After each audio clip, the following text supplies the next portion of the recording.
Θέλω να την διαφημίσω λίγο. Είναι μια πολύ ωραία συνεδρία.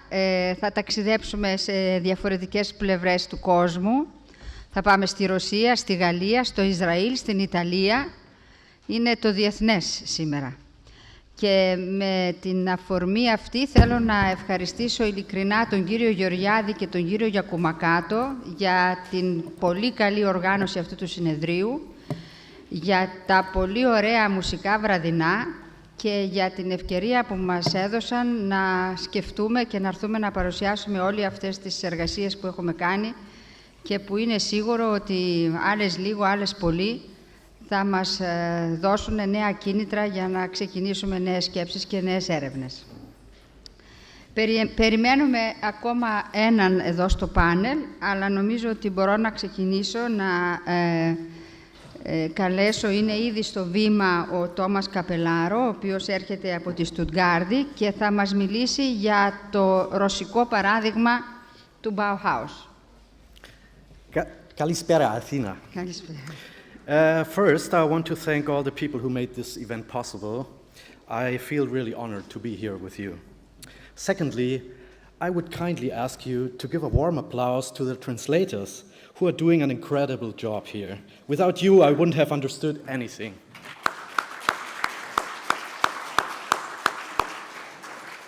And thirdly, I have to apologize to the translators because I will have to speak really fast to match my time limit of, 22 minutes approximately. Talking about the Bauhaus and its international interconnections, one quickly comes across the famous Soviet art school of Vutemas, existing in Moscow from 1920 to 1930. For those who don't know, Vutemas is an acronym for Высшее художественное техническое мастерские, which translates to higher art and technical studios.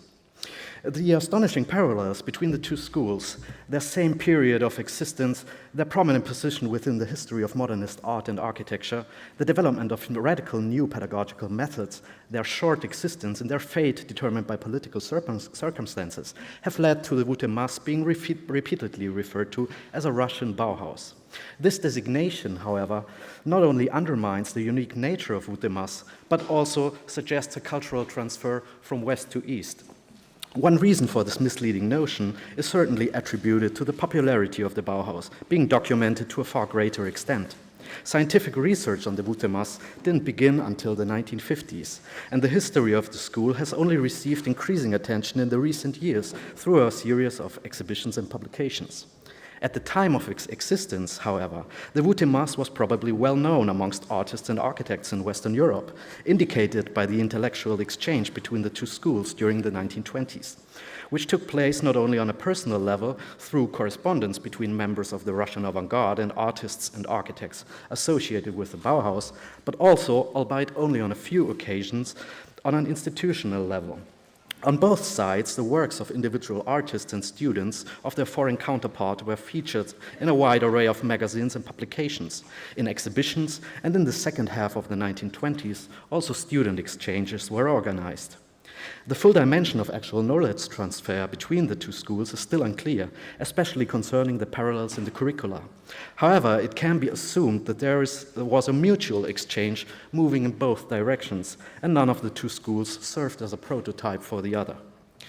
The unique nature of Vutemas was shaped by the specific situation in Russia in the first decades of the 20th century, where in the field of arts a series of revolutionary innovations took place, most prominently represented by Kazimir Malevich's suprematism and the emerging tendencies of constructivism, while at the same time the political conditions fundamentally changed regarding the overthrow of the old Tsarist order and the rise of socialism, resulting in the subsequent construction of a new form of society. In the history of Vutemas, those two developments, a revolution in art and a political revolution, converge, making the Vutemas a revolutionary art school in the truest sense of the word. I suggest here that despite completely different external conditions, the Vutemas and the Bauhaus share a common spirit rooted in a superordinated paradigm, namely in the idea of synthesis, locating both schools within a larger historical context. This idea appears at the Bauhaus in a double sense. First, in the idea of interdisciplinarity expressed in the convergence of all arts in the Great Bau. And secondly, in the idea of synthesis of arts and of arts and crafts, which later in the second phase of the Bauhaus gave way to a more functionalist agenda. At Vutemas, at least three forms of synthesis become apparent. First of all, the idea of unification of all arts, resembling the concept of interdisciplinarity at the Bauhaus. Secondly, a synthesis of art and politics, permeating the lives and work of vanguard artists. And finally, the synthesis of art and industry, which in my view was the leading paradigm that shaped the work of most Russian avant-garde artists in the post-revolutionary years, and later became institutionalized in the Vutemas. The historical strands finally leading to the creation of Vutemas date back to the decade before the October Revolution and the rise of the Russian avant-garde, which I cannot account here in detail.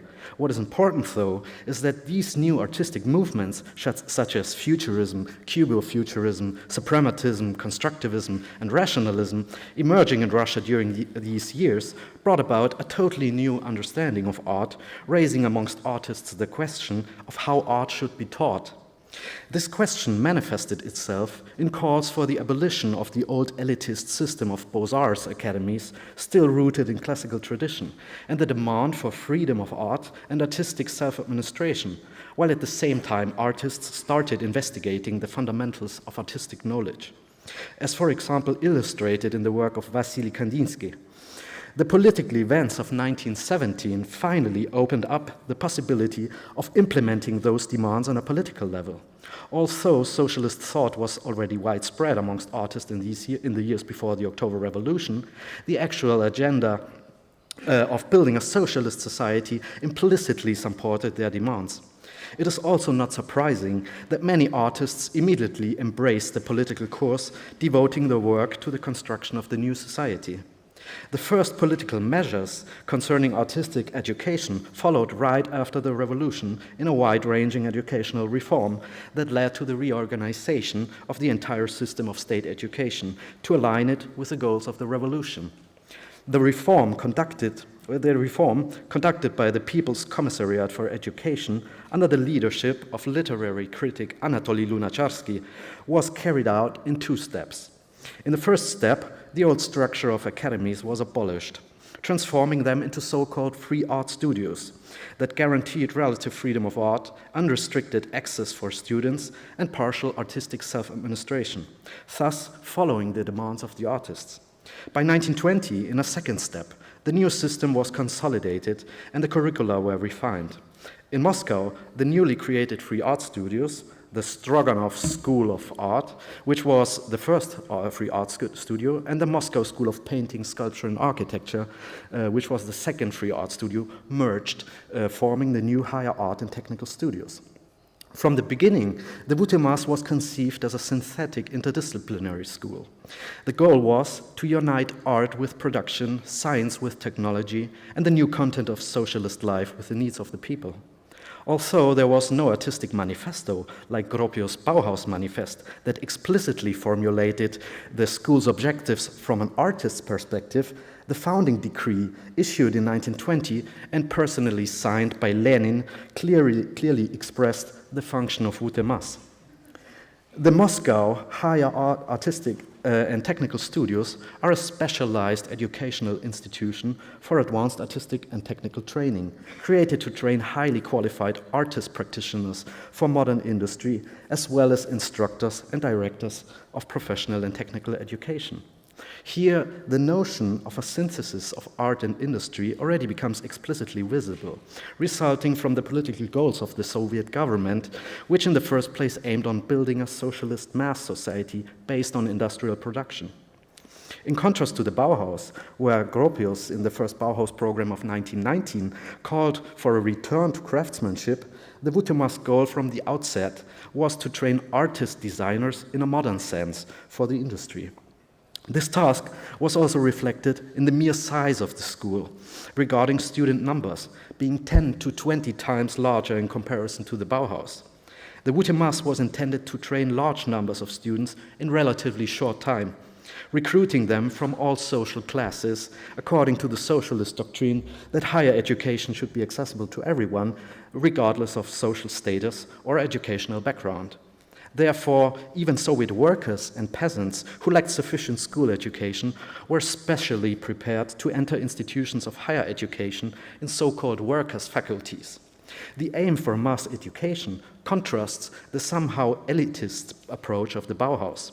As David Sternberg, who had a key position in the administration of VUTEMAS, once stated in an interview, the Bauhaus aimed to develop the individual, whereas the Moscow workshops worked for the development of the masses. This is also reflected in the design of the individual courses, which within the curriculum of VUTEMAS.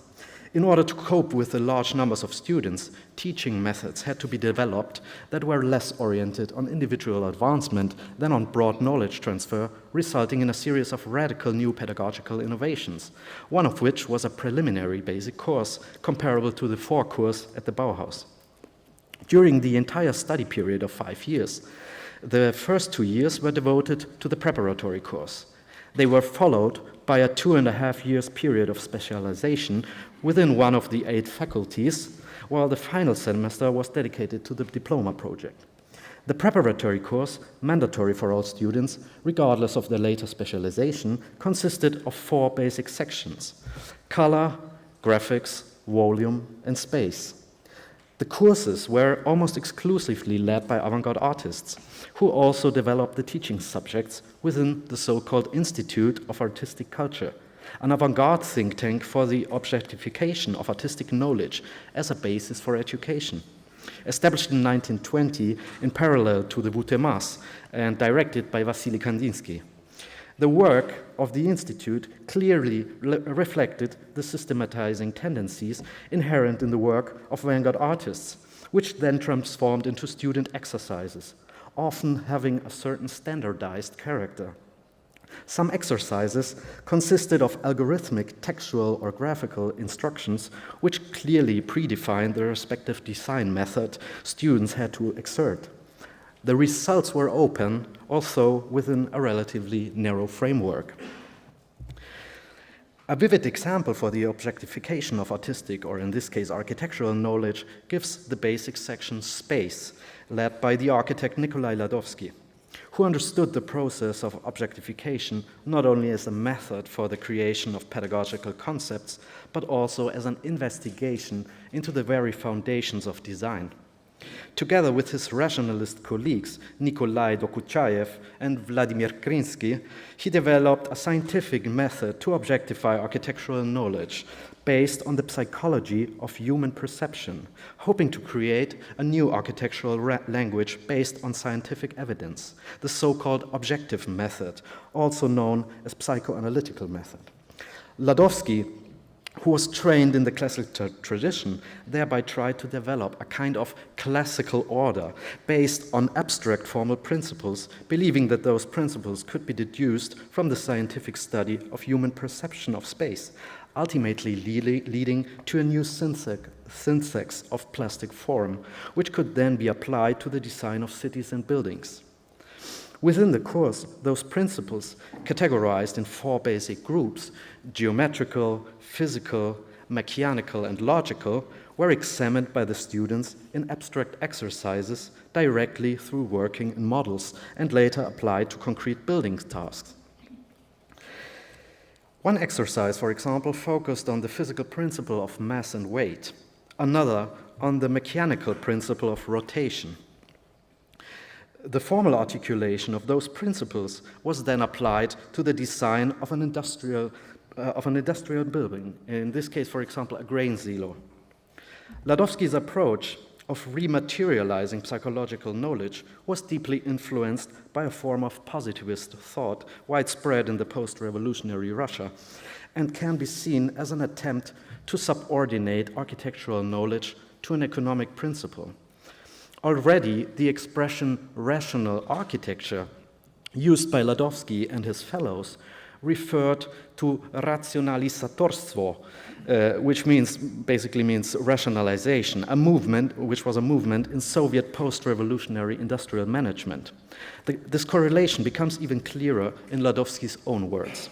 Like technical rationality, architectural rationality is based on the principle of economy. The difference lies in the fact that technical rationality is the economy of labor and material expended in the creation and of an expedient building, whereas architectural rationality is the economy of psychic energy expended in the perception of spatial and functional qualities of a building. Rationalist architecture is the synthesis of these two rationalities.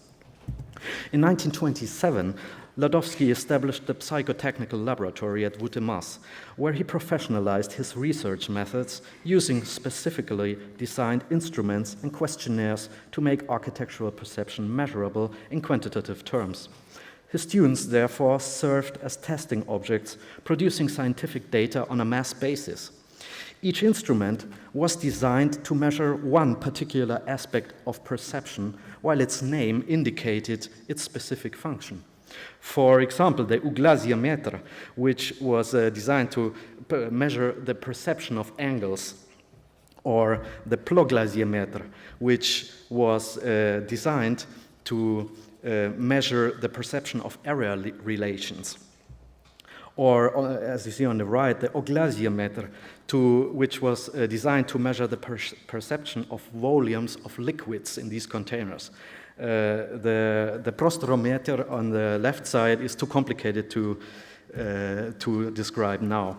Ladowski's scientific approach at the Psychotechnical Laboratory was inspired by the Harvard Experiment Psychology Laboratory of psychologist and pioneer of applied science Hugo Münsterberg, who already at the end of the 19th century had developed instruments resembling those of Ladowski.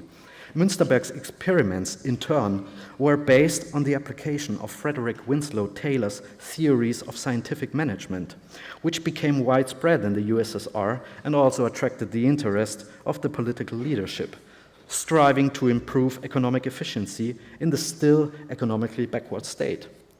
The possibility of socialism, Lenin writes, will be determined by our success in combining Soviet rule and Soviet organization of management with the latest progressive measures in capitalism. We must introduce in Russia the study and teaching of the new Taylor system and its systematic trial and adaptation. The application of Taylorist ideas to Soviet economy was later carried out by the Central Institute of Labor, which became one of the main pillars of the Soviet planned economy. To increase the effectiveness of labor processes, the Institute conducted extensive research on workers' productivity up to the level of a single worker's patterns of movement, resulting in an almost maniac examination of all possible areas of life in the mid-1920s. Ladowski's objective method can be seen as a transfer of these same ideas to the field of architecture, thus being linked to the strategic ambitions of the Soviet government. Despite his indirect support for the political agenda and years of intensive research, his experiments suddenly were interrupted when the Psychotechnical Laboratory was shut down in 1930, together with the closing of WTMAS. Its findings, along with the rest of the rationalist legacy, then were condemned as formalist, that is, no longer meeting the needs of a socialist society. In the years after Lenin's death, in 1924 and Stalin's takeover of power in 1928, the political goals shifted. The priority was now on rapid industrialization at any cost. When the first five-year plan came into effect in 1928, political measures were carried out restructuring the educational system devoted to this task. Questions of education were no longer subject to the Commissariat of Education, but to the Ministry of Economics. Within the WTMAS, this shift had already been foreshadowed. From 1926 on, under the third rector Pavel Novitsky, the artistic orientation of the school shifted towards technology. The basic section was shortened from 2 years to 6 months, and the specialization within the individual departments was strengthened, thus putting an end to the interdisciplinary cooperation within the school. In 1927, WTMAS was renamed WTEN, meaning Higher Art and Technical Institute, to underline the scientific and technical imperative, before finally being closed in 1930. With the closure of the school, a unique history of artistic research and experimentation ended. The multitude of movements that took shape within the school fell victim to the state-imposed doctrine of socialist realism, turning back to neo-traditionalist forms of art and architecture. If one attempts to place the short history of the Vutemas in a larger historical context, it is probably the idea of synthesis of art and industry that has decisively determined the school's fate. This idea was expressed not only explicitly, as in the declared objectives of the school or the articulated aim for mass education, but also implicitly in the work of individual teachers and within the subject of the courses. The numerous works of teachers and students created at Vutemas during the 1920s during the years from 1920 to 1930 reveal almost without exception a certain fascination with technology and industrial principles. In contrast to the works of the constructivists, whose enthusiasm for technology was apparent, the intrusion of industrial thinking into art and architecture also shaped the artist's work on an implicit level, most clearly recognizable in the work of Nikolai Ladovsky and the rationalists. The tendencies towards scientification of artistic and architectural knowledge, the politics of centrally planned economy, and their shared reference to Taylorist principles indicate a broader underlying positivist attitude that was widespread in the early Soviet Union. The specific political circumstances, that is, the construction of a new form of society from scratch, based on modern industrial production and mass culture, contributed to the spread of this attitude into all areas of life. The history of Vutemas clearly reflects how these ideas took shape in the sphere of the arts. Last paragraph. In contrast to the Bauhaus, which existed under completely different political and economic conditions, constantly defending itself against a conservative political environment, the Vutemas was closely intertwined with the political goals of the Soviet government. A crucial point, however, is that in the years from the October Revolution until the late 1920s, the Soviet Union didn't possess large-scale industrial production comparable to the capitalist states of the West. It is still controversial if the preconditions for the construction of a socialist society that have already been described by Marx even existed. The large-scale industrialization of the Soviet Union only began in the 1930s under the repressive Stalinist regime and at the disadvantage of large parts of the population, causing ineffable human suffering. Today, it seems like an irony of history that the idea of synthesis of art and industry, which in the early Soviet Union led to fabulous achievements in the arts, ultimately came to an end because the political course shifted, subjecting all spheres of life and most importantly, the educational system to the goal of rapid industrialization. Ευχαριστώ. Thank you, Thomas, to be in time. Please, Professor Greenberg. Και θα μεταφερθούμε στη Γαλλική Ριβιέρα για να δούμε προτάσεις των Βάιλντβέρντε και Μέντελσον σχετικά με μια σχολή καλών τεχνών.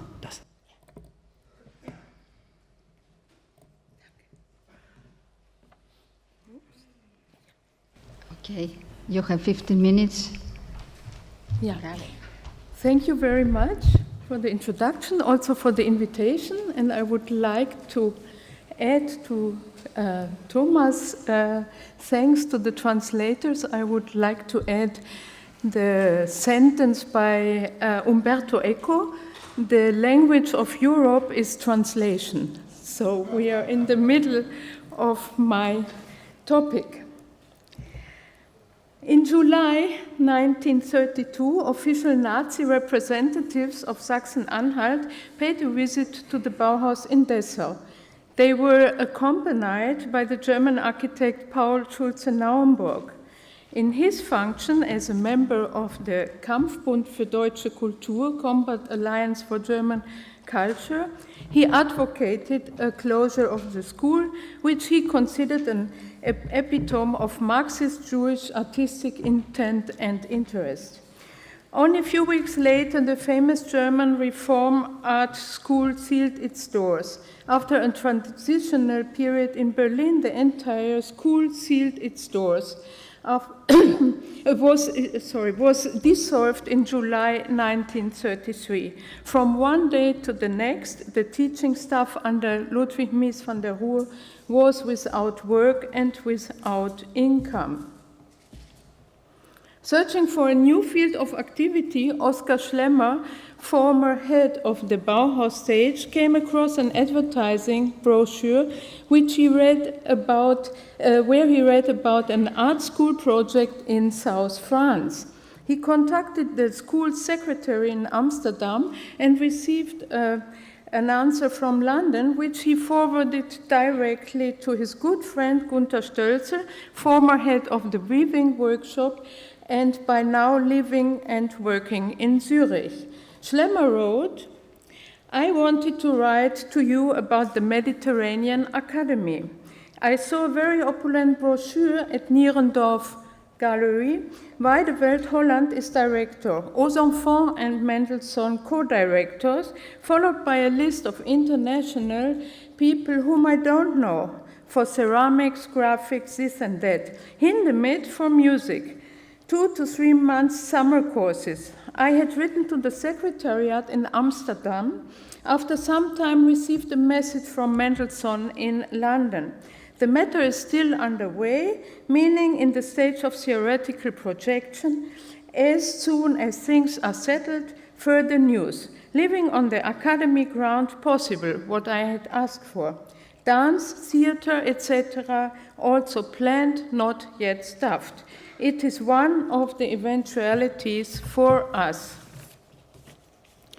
The Academy project Schlemmer referred to went into its intense planning period precisely at the time in between the two Bauhaus closures in Dessau and Berlin. So it was from July 32 to July 33. This was the intense planning period of the project I want to introduce to you. In the summer of 1932, the Amsterdam architect, stage designer, and editor of the magazine Wendingen, Hendrikus Theodorus Weidewelt, and the Berlin-based architect Erich Mendelssohn toured the French Mediterranean coast in search of a suitable site to locate their idea of a European Mediterranean Academy. Although the project finally was to remain a utopia on paper, it was an ambitious project that went far beyond ideational speculation and conceptual planning. During this 1 year plus of intensive engagement, sponsors and shareholders were found. A suitable building plot in Cavalières between Le Lavandou and Saint-Tropez could be bought. Statutes and contracts were signed. Information brochures in 4 languages with organizational timetables, teaching programs, and registration forms were designed, printed, and sent out. High-profile artists from various disciplines and from different European countries were recruited as future teachers. The Spanish sculptor Pablo Gargallo, the Swiss potter Paul Boniface, 2 artists from Great Britain, Serge Chermaille for interior design and Eric Gill for typography, and the German composer Paul Hindemith for a graduate course in music. The 3 directors themselves were to take over further departments. Hendrikus Theodorus Weidewelt, the stage workshop, Erich Mendelssohn, the architecture studio, and Amadé Aux Enfants, the atelier for painting. The project was intellectually anchored and networked with the multiplier effect via a comité d'honneur. Made up of important personalities from science, art, and politics, starting with Albert Einstein through Igor Stravinsky, Hélène de Mandrot, the only woman, Paul Valéry, and Max Reinhardt, to the architects Auguste Perret, Henri van der Velde, Hendrik Petrus Berlache, Frank Lloyd Wright, Charles Herbert Rayleigh, and Raymond Unwin. In late summer 1933, Erich Mendelssohn entered into an office partnership with Serge Chermayeff in London. He thus partially withdrew from the project. Weidewelt continued on a reduced budget and without the original team of teachers. The official date for the start at Cavalier was fixed at 1st March 1934. In the preceding winter months, Weidewelt designed 3 versions of the campus, each smaller than the previous one due to financial problems. Although on a significantly reduced scale, he opened the school in March 1934 with a small group of probably 3 pupils and just as many teachers. Apart from himself, the landscape architect Reinhold Lingner and the architect Henk Niggemann, who had just returned from Ernst May's brigade in the Soviet Union. 4.5 months later, in mid-July 1934, a devastating fire terminated the project before it had begun. Since not realized, the project may not be more than a footnote in the history of modern architecture. However, still today, 85 years later, and against the background of the current European crisis, it still impresses with a kind of prophetic quality. At first sight, it appears that if the academy had been realized, it would have been a kind of Bauhaus translocated to the Mediterranean. Actually, it was Bauhausian in some respects and anti-Bauhausian in others. After all, it was the product of entangled visions of several actors. Weidewelt, the father of the Academy project, had a tremendous appreciation for the British arts and crafts movement and especially for its guilds of handicrafts. The early Weimar Bauhaus, which he had visited together with Mendelssohn in June 1921, ideally corresponded to his ideas of a working community of masters and apprentices. However, the strong and lasting influence of the 2 Dutch, Theo van Doesburg and Jacobus Johannes Peter Oud, on the Bauhaus led Gropius to favor the style and thus ruled out the Expressionist Amsterdam school for which Weidewelt and his journal Wendingen stood. The exclusion from the Dutch section of the Neues Bauen at the first Bauhaus exhibition in 1923 widened the gap. Weidewelt apparently did not maintain further contacts to Weimar or Dessau. In return, one looks in vain for contributions about the Bauhaus in the Wendingen editions. Furthermore, the name Gropius is missing from the list of Weidevelt's extensive international correspondence. However, there can be no doubt that Weidewelt remained well informed about the German school. From the mid-1920s on, Weidewelt started developing his own Dutch Bauhaus, which culminated in an outline for an internationale Werkgemeinschaft, in English an international guild, or in German eine internationale Arbeitsgemeinschaft, which was published in 1931 in the form of an attractive hard-covered booklet and in 3 languages. The program, which included 2 alternative designs for his envisioned institution, would be unthinkable without the Bauhaus and the Bauhaus in its various phases. One gains the impression that Weidevelt's international guild emerged as a kind of compensation or competitive venture. In an almost eclectic manner, Weidewelt applied various aspects from the wide spectrum of different Bauhaus phases. He combined the communal spirit of the early Weimar period with Dessau's strong focus on industry and technology. The master craftsmen who were to accompany the training in Weideveld's workshops remind the early organizational form of the Weimar School. The economy of architecture, in turn, evokes reminiscence of Hannes Meyer's teaching.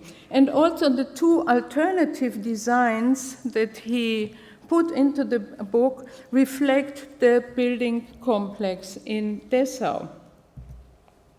In contrast to the Bauhaus, two aspects stand out in Weideveld's project. Firstly, the proximity to nature.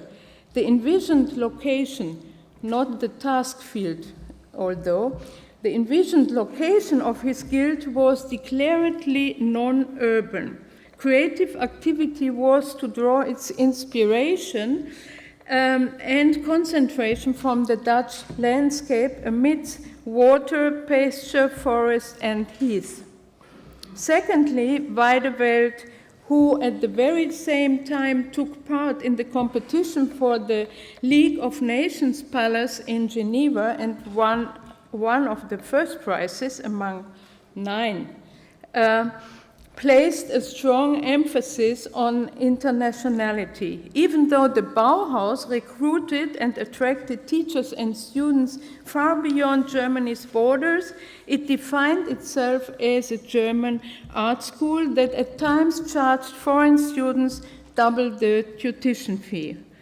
With Weideveld, internationality was high on the agenda, which, beyond the institution's name, becomes apparent in the programmatic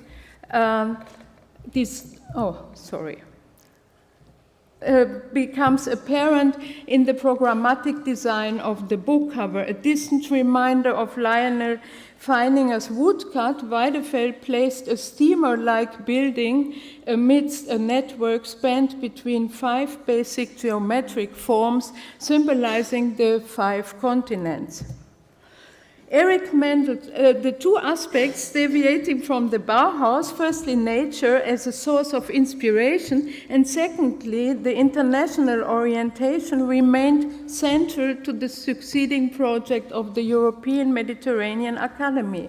However, with its pronounced reference to Europe, it turned more topical and politically operational. This is where Mendelssohn comes in. He was a strongly politically minded person. Throughout his life, he followed political developments with the greatest attention. As a Jew, he explained he could not afford indifference towards politics. On several occasions, he published on macro-political themes.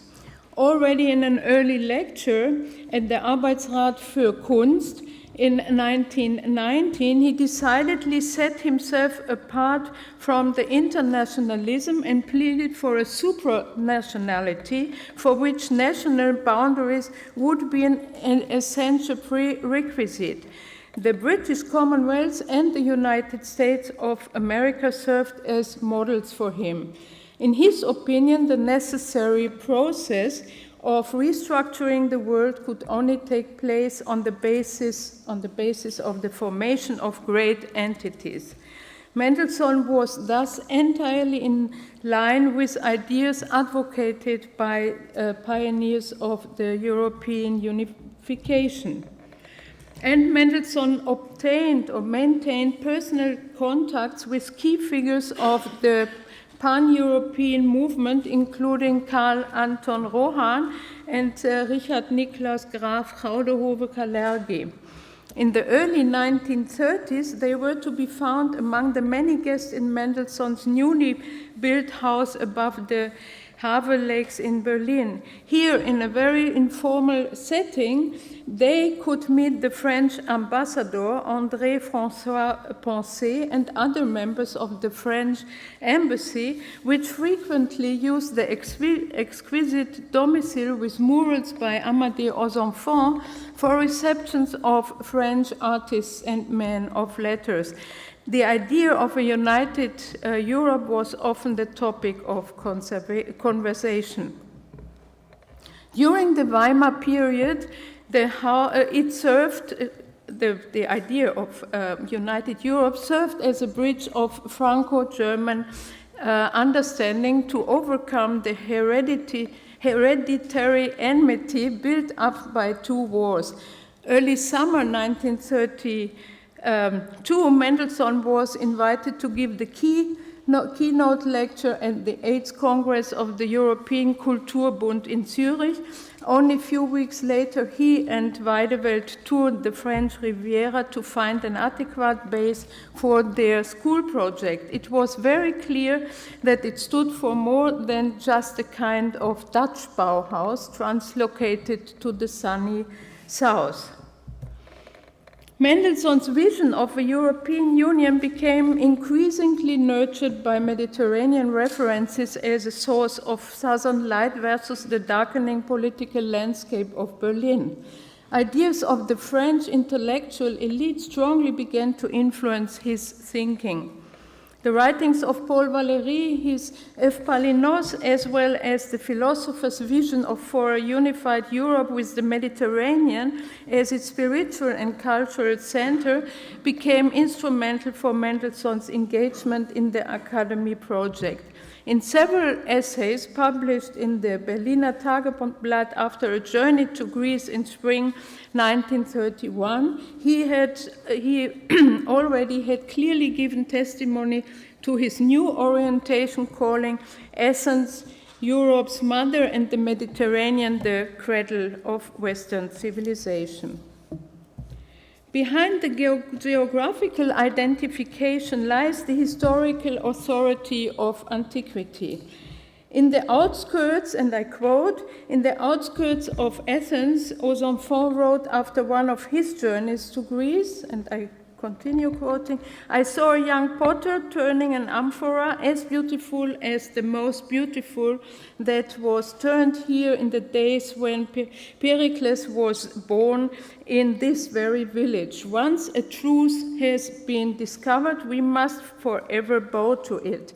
But we have only found a very little truth so far.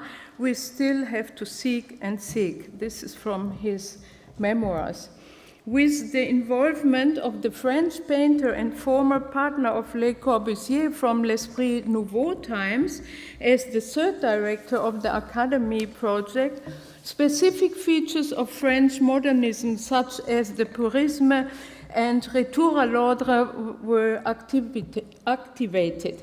In their manifest, après le cubisme of 1918, Aux Enfants and Le Corbusier had declared that art was to avoid accident and experiment. It was replaced by the so-called invariant based on the laws of Euclidean geometry and by the constant, the permanent, which invoked the timeless values of classical antiquity.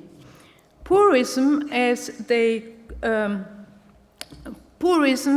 called their new orientation, relied on the restoration of the universal, on the reconstruction of a permanent and timeless order. Aux Enfants later described the retour à l'ordre as a cleansing action that sacrificed everything that proved to be superfluous, arbitrary, picturesque, and unstable in contemporary art.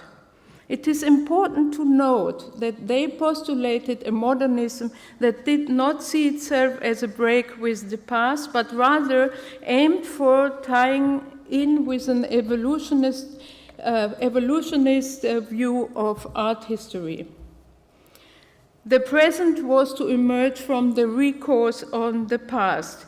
With its commitment to the past, the European Mediterranean Academy clearly distinguished itself or its program from modernist concepts as represented by the Bauhaus, which sought to reject the heritage of the 19th century by denying history, tabula rasa, against the suspicion of historicism.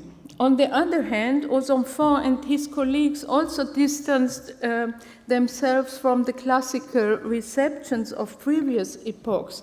They were not interested in a stylistic restoration which looks for the closest possible proximity to the reference object, but in looking at the overall processes from a higher supra-historical point of view. It is only from such a perspective, they maintained, that it is possible to see what is of lasting quality. An analogous view on history was provided by the École des Annales with the concept of the longue durée. It contrasts the day-to-day political business with the panorama of overarching context. In his habilitation thesis, La Méditerranée et le monde méditerranéen à l'époque de Philippe II, written between 1920, was not right, no? Written between 1927 and 1947, the young Fernand Braudel pleaded for seeing things on a grand scale. His observation that the present fishing bark in the Venetian port is no different from Odysseus' boat resembles aux enfants' view on the young Athenian potter. The very naming of the school as an academy placed it in the longue durée of the Mediterranean with ancient Greece as a point of reference. Nikolaus Pevsner, in his etymological derivation of the word academia, traced the transformation of the term from the initial name of the place in northwestern Athens to the circle of pupils around Plato, and in the third step to the teaching itself. That means that already in ancient times the term encompassed geographical, social, and systemic philosophical qualities.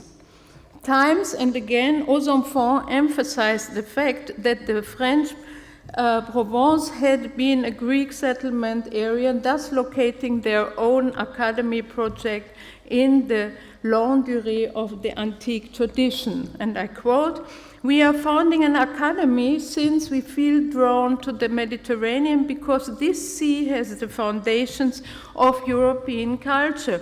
We believe that the Mediterranean will again be the birthplace of a classical entity that our technical age aspires despite its erratic character."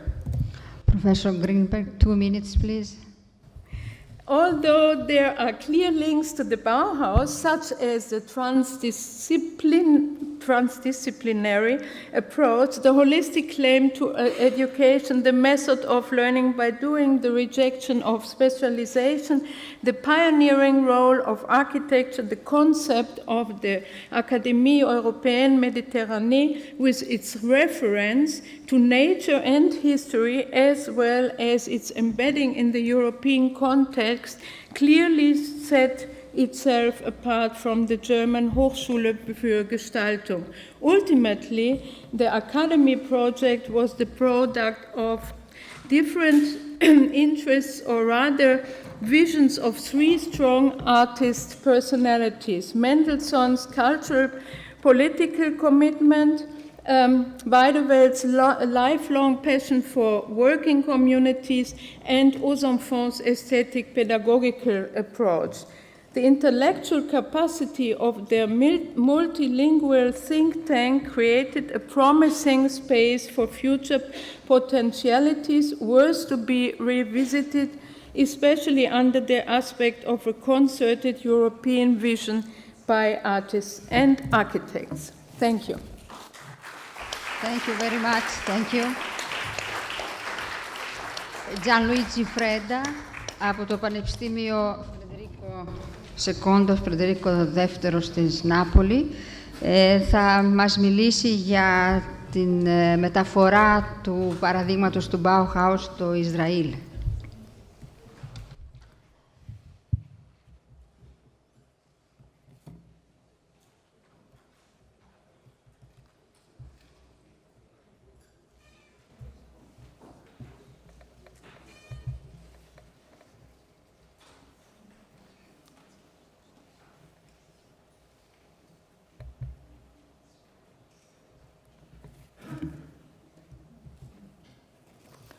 Good afternoon to everyone. Thank you.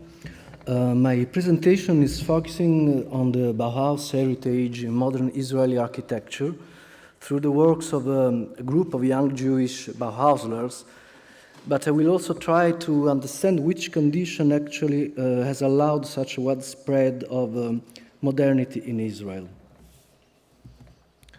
The movie Eden, adapted by filmmaker Amos Gitai in 2001 from the novel Homely Girl by Arthur Miller, starts with a long sequence shot.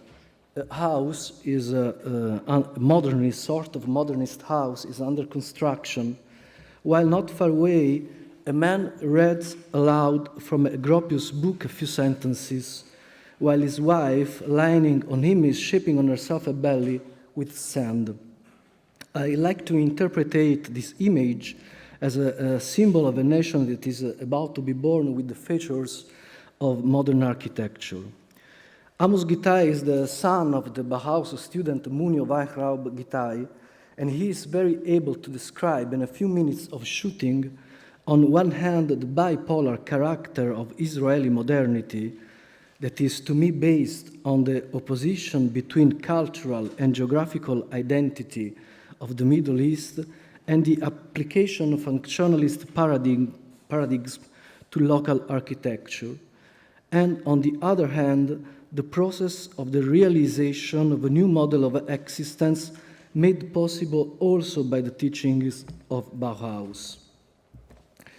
Even though the election of the city of Tel Aviv as a UNESCO World Heritage Site in 2003 has popularized the idea that the city was an embodiment of the Bauhaus ideals, the net of the various sources of influences that the architecture of the city is subject to is more complicated than that.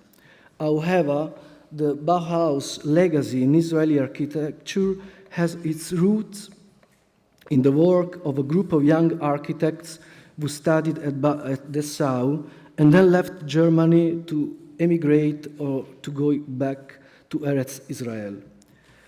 The authors who had a more intense professional life and who were able to characterize the local architecture, I'm not only speaking about Tel Aviv, but also about Haifa, in a more significant way, were certainly Aryeh Sharon, you can see on the left, and Munio Weintraub Gitai. Among the other Bauhauslers, we have Shmuel Mishtechkin and Shlomo Bernstein, were less prolific than Sharon, but actually their presence in the building process in Tel Aviv was nevertheless intense and also recorded some good works. While of the work of other Bauhauslers, Edgar Hett and Kanan Frankel, did not remain many significant traces. In the publication Internationale Architektur, edited in 1925, Gropius speaks about the Gestaltungswille, and in relation to its small territory and with the peculiar historical condition, the Gropius will to form had a great impact on the architecture of the land of Israel, giving also shape to an unexpected project of national identity, the origins of which, in my opinion, and very shortly, must be traced to four factors. One is the relationship between the political program of political movement of Zionism to achieve a Jewish state in Eretz Israel, and the process of modernization of a Jewish identity, which coincided with the birth and expansion of modernism in the same years. Second, the importance of Jewish culture in the flowering of modern thought in the late 19th and early 20th centuries.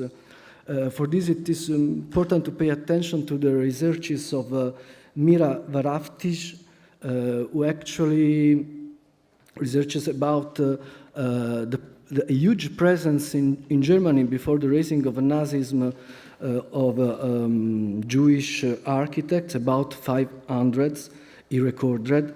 And also, it is important to see how the clients in architecture belonging to the Jewish society had a great impact on the developing of modernism, as the researches of Elana Shapira are explicitating. Third, in the progressist atmosphere of the Bauhaus, consistent with the secular and political background of its Jewish student. And fourth, in the transmission from Gropius to his student, as Giulio Carlo Algan said, of the rationality as a method that makes it possible to localize and solve the problems that existence is constantly posing, assuming the logical structure of thought as a tool capable of determining form and solution with immediate validity.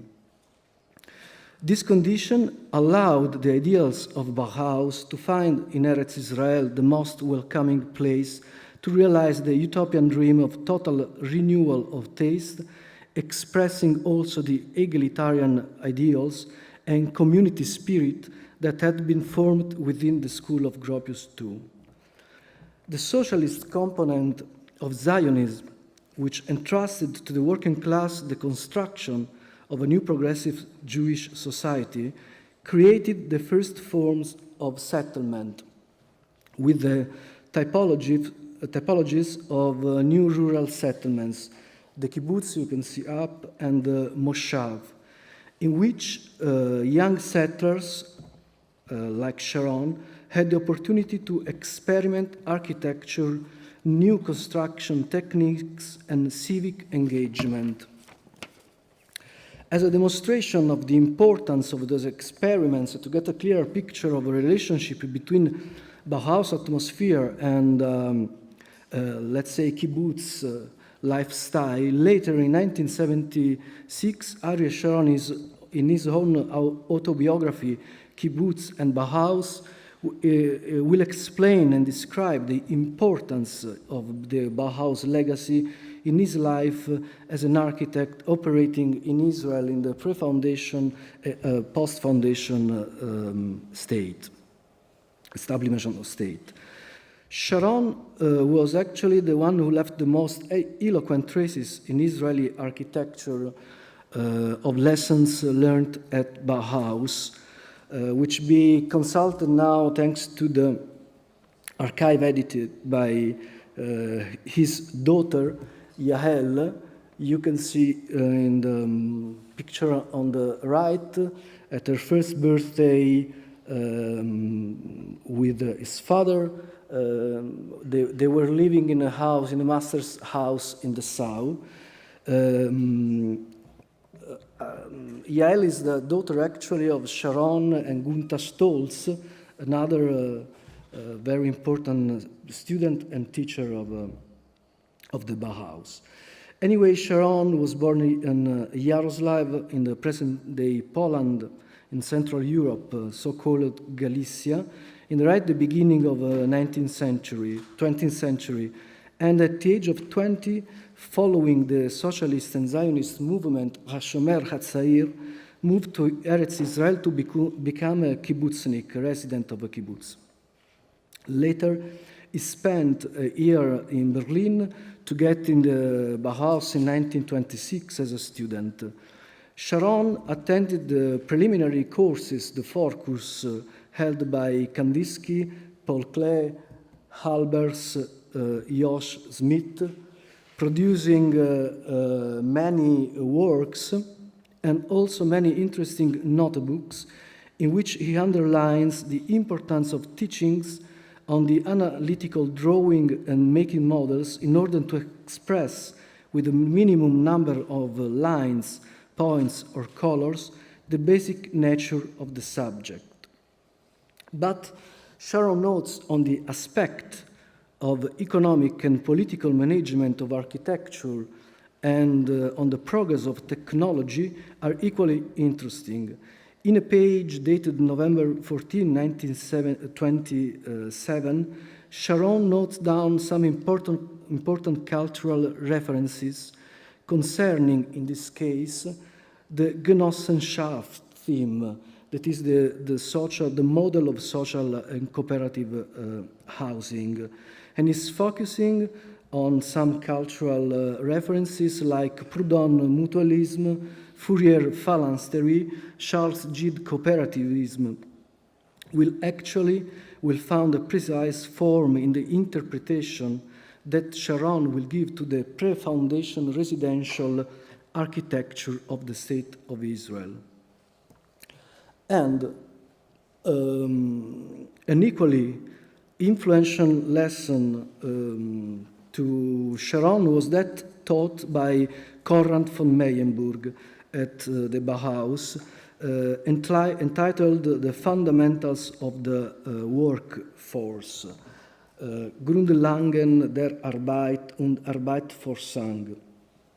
Von Meyenburg actually was a very important and relevant mechanical engineer and inventor, and he applied many new techniques in the agricultural field, as well new models for the irrigation, and he also invented the tractors. And Israel, as a dry country, is very sensitive since the first immigration came to the land in the early 20th centuries. They were very, very concentrated to stimulate a new way of develop the agricultural. That's why it's not curious that Sharon was so interested in this lecture by Konrad von Meyenburg. In January 1929, the Bauhaus magazine published the Sharon's project for the Labour Party headquarters in Jerusalem, a design that was influenced by the Meyer functionalism. In the same year, Sharon received the diploma, and he began to work with Hannes Meyer, for whom he followed the design and the construction of a trade union school in Bernau. The collaboration between Meyer and Sharon will last until 1931. The following year, Sharon will come back to Eretz Israel, while his teacher Meyer was leaving Germany to go to Russia to plan a Jewish oblast. Here in Israel, Ariel Sharon begins a tireless work. In those years, he built one of the first notable works, the dining room of the kibbutz Givat Ashlosha, in the territory of the current Petach Tikva, that is not far from Tel Aviv. And the work shows the influences of Mediterranean modernism in the desolate, surrounding landscape.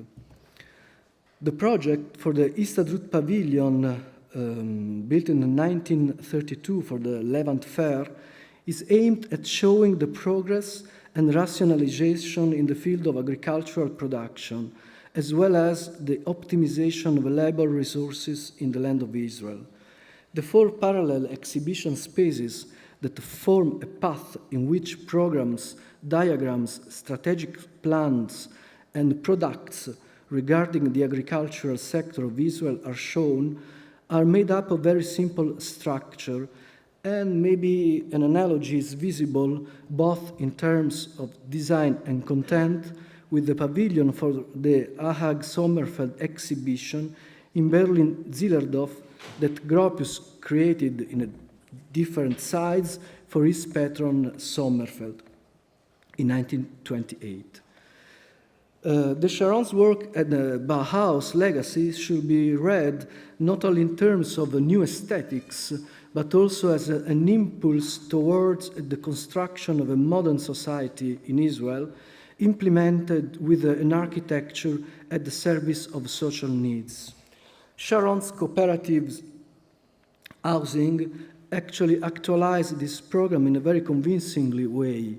The cooperative housing, the so-called Menohot Hod, on Frischmann Street in Tel Aviv, built in 1934 and 1936, It seems to be like a derivation of European Siedlungen, in which, as again Argan observes, the binomial of society and nature is fundamental. The formal process of architecture as a process of division and spatial distribution starts from the parcelling of the land and from the determination of the metric relationship that must exist between built masses and free intervals, so that all the dwelling units realize equal coding of aeration, insulation, and horizon. And this computation, apparently only mathematical, fits exactly what that calibrating balance of full and empty volumes, which constitutes one of the fundamental reasons of the formal theme of Gropius, that is actually the same program that Ariel Sharon tried to apply to his Menohot Ode. Moreover, in this typology, he interpreted this typology like a sort of urban kibbutz, because he put inside collective areas as a laundry, kitchens, kindergarten, etc. Moreover, the Sharon's cooperative housing principles of construction are simple and also efficient in terms of climatic orientation and cross ventilation. If in Sharon architecture is very visible, the Gropius teachings, and I would say the Hannes Meyer Weltanschauung, the attention to details and harmony in compositions of Munio Weinraub Gittai are, to me, in continuity with the Mies van der Rohe idea of architecture. But Gittai's grace and sense of proportion and the ability to give dignity to poor materials in the complexity of details make his architecture a touching artwork. Born in 1909 in a small town in Silesia, Munio Weinraub Gittai attended the Bauhaus under the direction of Mies van der Rohe between the 1930 and the 1932. He was among the 5 students who has been expelled from the school due to the political activity. You can see on the train on the left, smiling actually, because they protested against the Hans Meyer dismissal. He was readmitted the following year, and after having completed his studies, he was called by Mies van der Rohe to work in his atelier in Berlin as a proof of the respect that the last director of the Bauhaus felt towards the young Jewish architect. In 1934, he emigrated to Eretz Israel to escape from the regime of Nazism and established in Haifa, in the central north of Israel, where in 1936 he married Efratzia Margalit.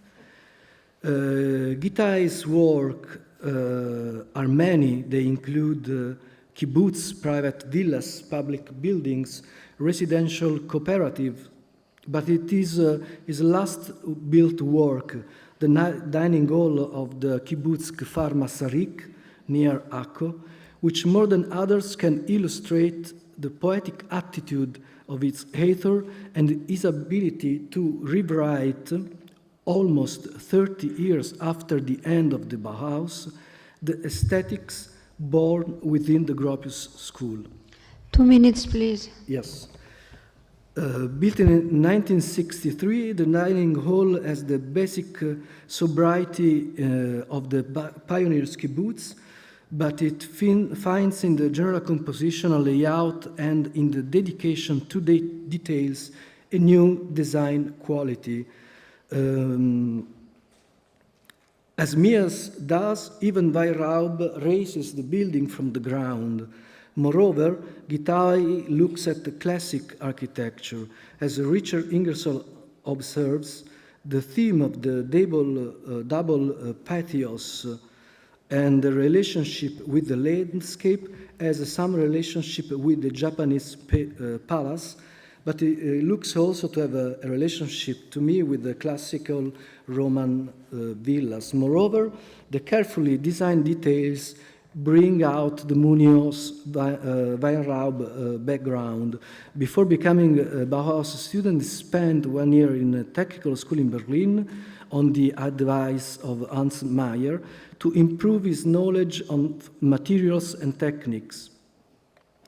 Then he was able to internalize Mies' teaching, improve his talent to instill emotion to his work, which goes actually beyond the application of modernist paradigms.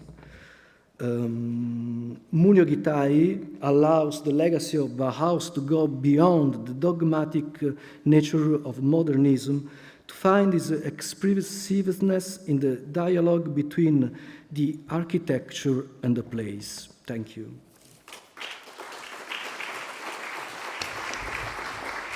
Thank you, Gianluigi, for this excellent presentation. Thank you. Τώρα θα περάσουμε οι τρεις επόμενες παρουσιάσεις είναι για την Ιταλία. Η πρώτη από τον Massimiliano Savorra και την Elena Dellapiana θα μας κάνουν μια εισαγωγή στην εκπαίδευση και στο σχεδιασμό και τις επιρροές από τον Bauhaus στην μεταπολεμική Ιταλία. Yes, thank you. 50 minutes. First of all, we would like to thank you, Scientific and Organizing Committee, and especially Andrea Giacomocatos. As happened worldwide, also in Italy during the 60s, a lively debate about the schools and the training of designers grew up. The education of the industrial design was the topic of the conference organized by International Council of the Society of Industrial Design in Bruges in March 1964.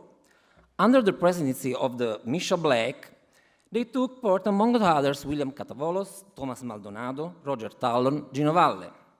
The conference discussed the questions of the designer's profession, split between in the technological and artistic aspects. The subject discussed in Bruges have long been addressed by Italian culture, ever since the art historian Giulio Carlo Argan published his fundamental book on Walter Gropius and Bauhaus in 1951, the first systematically studied the work of the German architect. The aim of the Italian critic was not only to produce a monograph on a modern architect, but to make known an ancient artistic movement until then relatively little known in Italy. From this moment on, a work of spreading of the Bauhaus theories began. These were crucial years for Italian intellectuals who felt they were re-entering the framework of European culture, characterized by interweaving of artistic policies and moral and political choices. Actually, Gropius was not unknown to Italian architectural culture. Several articles on his work had appeared in the Casabella magazine during the 30s. But the Argan's book can be considered as the first serious dissemination of the Bauhaus. The book had the ambition to show a design method before still a language to imitate. Argan explained that the principles of rationalism were to be sought into the system, which is to say, in the intellectual path that was accomplished to produce a particular architectural work or industrial object. The study of the Italian critic appeared in an historical moment in which architecture and design could have a pedagogical function as an ideal society in which social classes did not exist. For Argan, The Bauhaus was a typical example of a democratic school founded on the principle of collaboration between teachers and students. The school was conceived, in his opinion, as a complete social organism which aimed to achieve a unit of method between teaching and the system of industrial production. Not surprisingly, Argan recalled how the Bauhaus experience was inseparable from Weimar Republic. In 1954, in Milan 10 Triennale, he gave the speech of the industrial design and the culture at the first International Congress of Industrial Design. The Bauhaus theories were spread by Argan in conferences, articles, and essays considered fundamental for the development of the design and for the growth of artistic education. An opportunity to return to talk about teaching methods at the Bauhaus is offered to Argan when Feltrinelli published Paul Klee's book. In its preface, he writes that the Bauhaus had a precise program, that of the bringing today production back to the search for quality values lost through the fault of industrial technology, a quality that would have been useful to preserve the individual freedom in a society that increasingly tended to create an undifferentiated mass. Thanks to interest of Bruno Zevi, the Gropius book Scope of Total Architecture was published in Italy with the title Architettura Integrata. In the preface, Gropius wrote, "I am particularly pleased that the book reaches the Italian reader, because it is in Italy that the strongest force in the figurative arts is noted after the Second World War.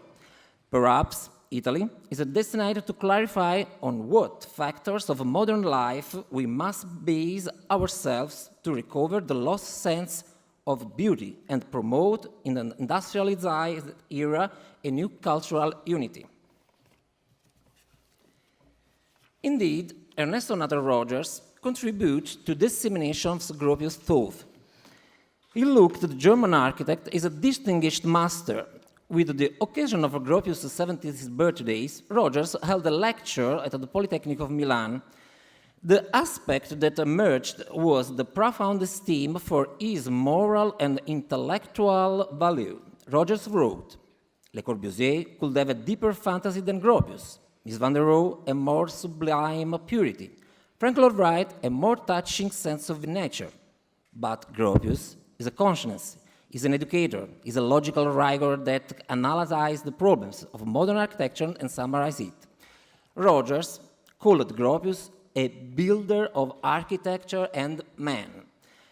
The Bauhaus school was, in his opinion, the concrete proof of the order reached.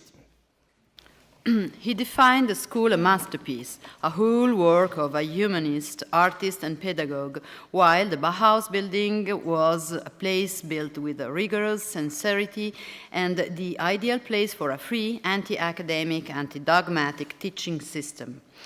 Rogers quoted Argan's book, sharing that, concerning Gropius, it was impossible to separate the creative moment from the pedagogical one. Rogers focused on the teaching method, on the effectiveness of teamwork, and on the ethic of the designer towards the community, on the lesson of responsibility and modesty, so much so that he claimed that Gropius, more than any other, was the conscience of the modern architecture. What the Bauhaus has represented and could still represent was a message about the role of the politically committed role in teaching to young people. Rogers saw in Gropius' work the ability to offer a model both for architecture and industrial design. The importance given to the extraordinary didactic experience performed by the Bauhaus was again confirmed when Rogers entrusted Gregotti to write an article dedicated to Max Bill. Gregotti, sharing Rogers' thinking, emphasized the importance of the Bauhaus teaching in the myth of rational art that improves society. Once again, Rogers returned to talk about Gropius and the Bauhaus teaching system on occasion of letters sent by Gropius to him concerning the debate on methods and continuity or discontinuity with the lesson of Sir Henry van de Velde. The article was significantly entitled Gropius and the Sense of History. He explained that for Gropius, history was a psychological limit.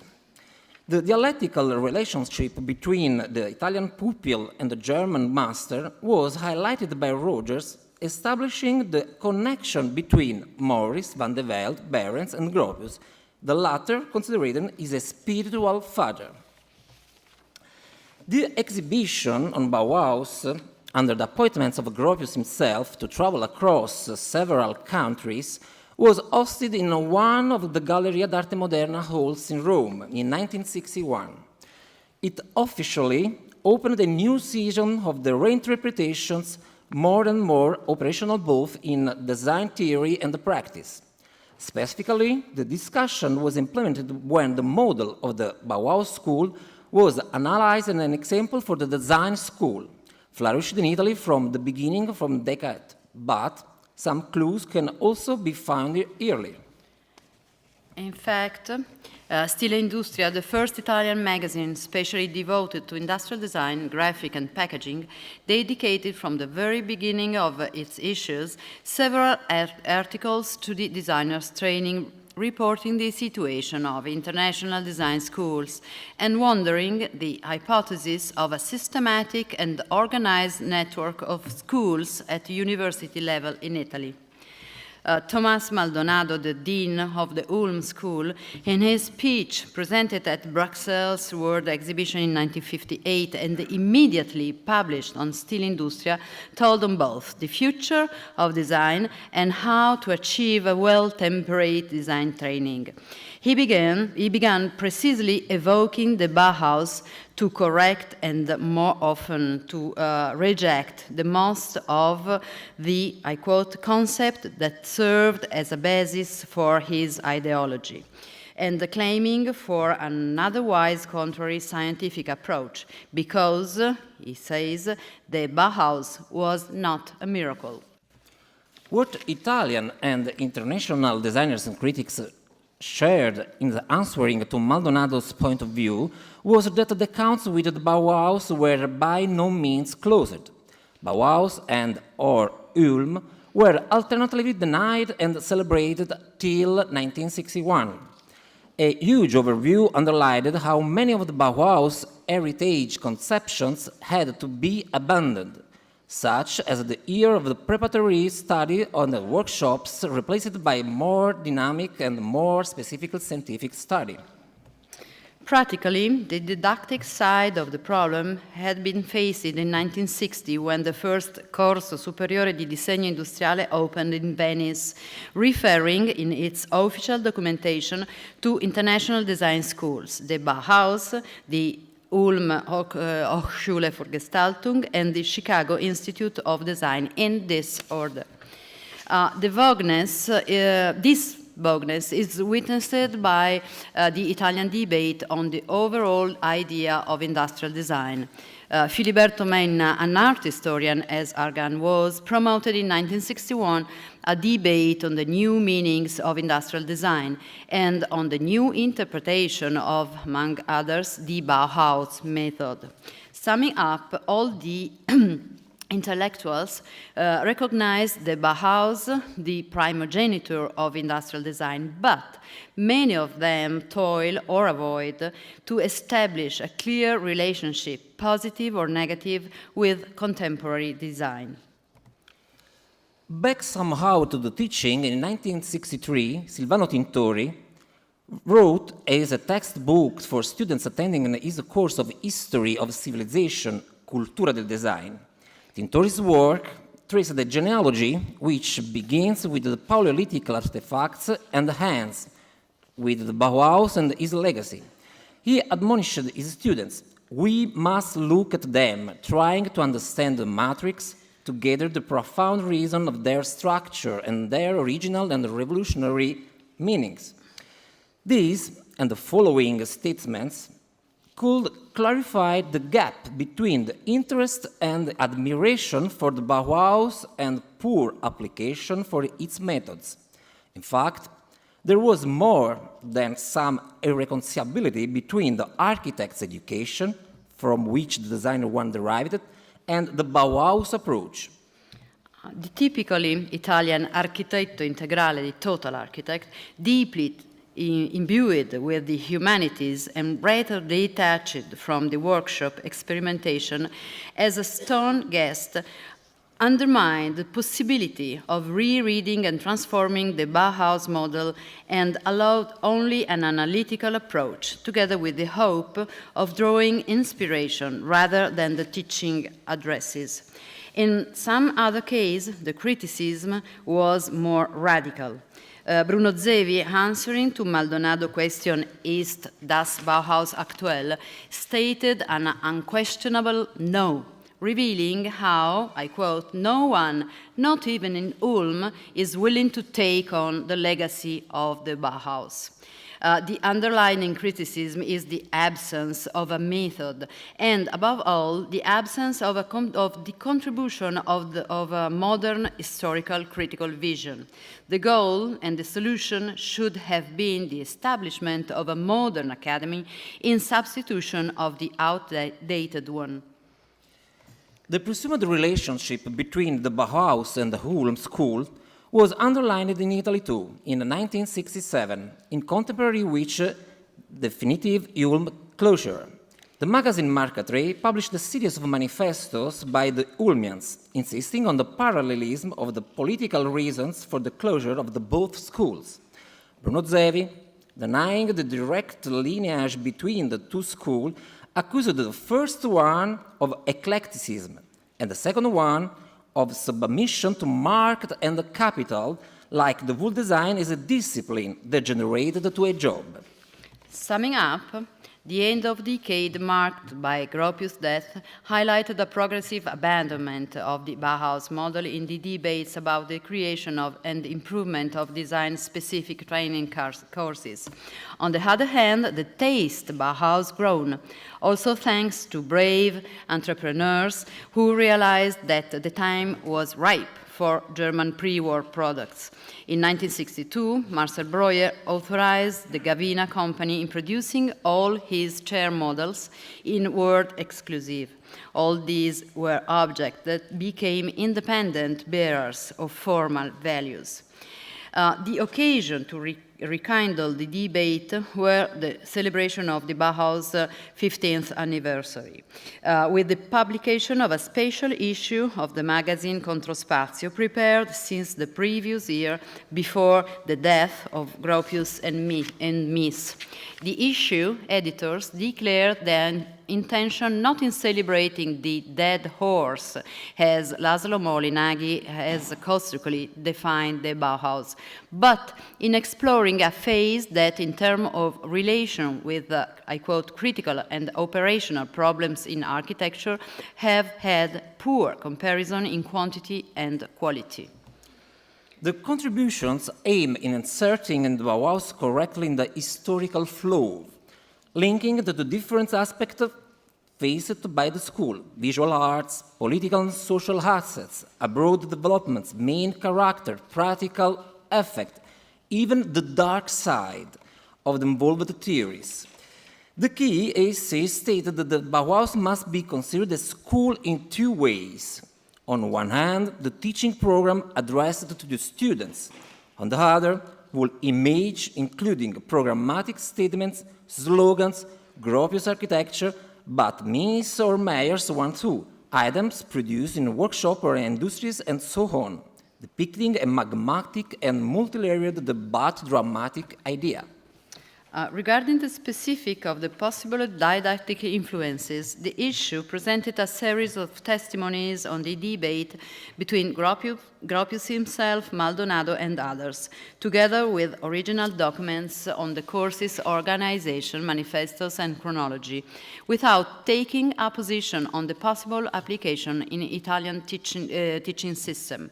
The Bauhaus tale took on an historized dimension, not without highlighting pros and cons, but as an episode substantially detached from the actuality. It seems not a casualty that following exhibition held in Turin in 1971 was focused on the very first Bauhaus phase. Mirroring the situation of Turin, a city alien to large numbers, Roberto Gabetti clarified the difficulties in applying the Bauhaus model in the Italian context. We suffered from never seeing the Bauhaus reproduced in our old academies, overwhelming and inglorious. But we also know that it was substantially irreproducible. It seems to us, however, that the great themes were the same as the little ones, and that the dimensions of the problem were not geometric, just like Gropius. Meanwhile, answering to the work of the young Turinoise scholar, Argan wrote, I myself modified many points of view of my work, written immediately after the Second War. Gropius did not solve all the problems, but in a darker period than ours, he was the first to fully engage culture in the political struggle, even if he still aimed to save the industrial bourgeoisie. Argan admitted the inapplicability to Bauhaus model, entrusting the task of new reading to the younger generation.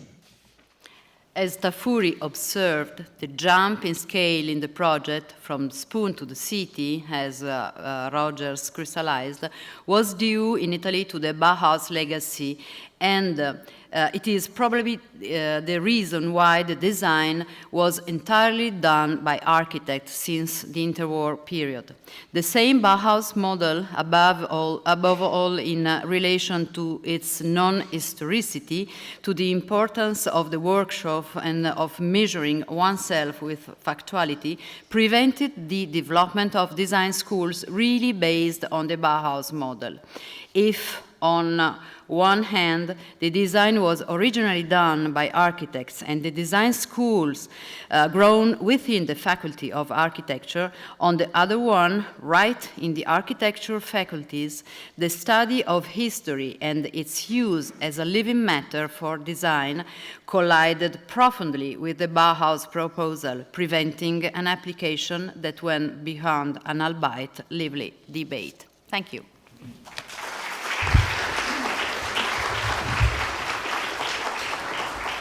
I invite Professor Maglio από το Πανεπιστήμιο Φρεντερίκο Σεκόντο της Νάπολης. Grazie Elena, grazie Massimiliano.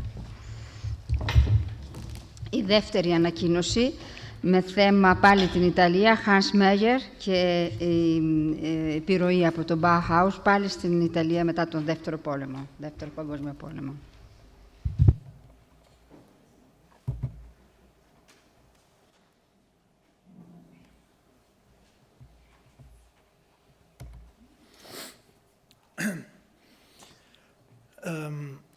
I have bad voice. Throat ache, so I'm sorry for my voice.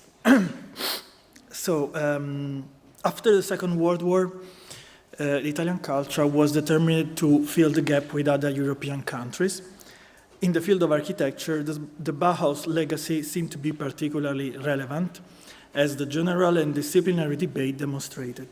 On magazines, newspaper, and scientific publication, all that had been forbidden or forgotten was receiving new attention. One of the most discussed topics during the late 40s and the early 50s is the architectural education in Italian university, as we have seen. Indubitably, the Bauhaus system could offer a good model to inspire the change of the old traditional way of teaching.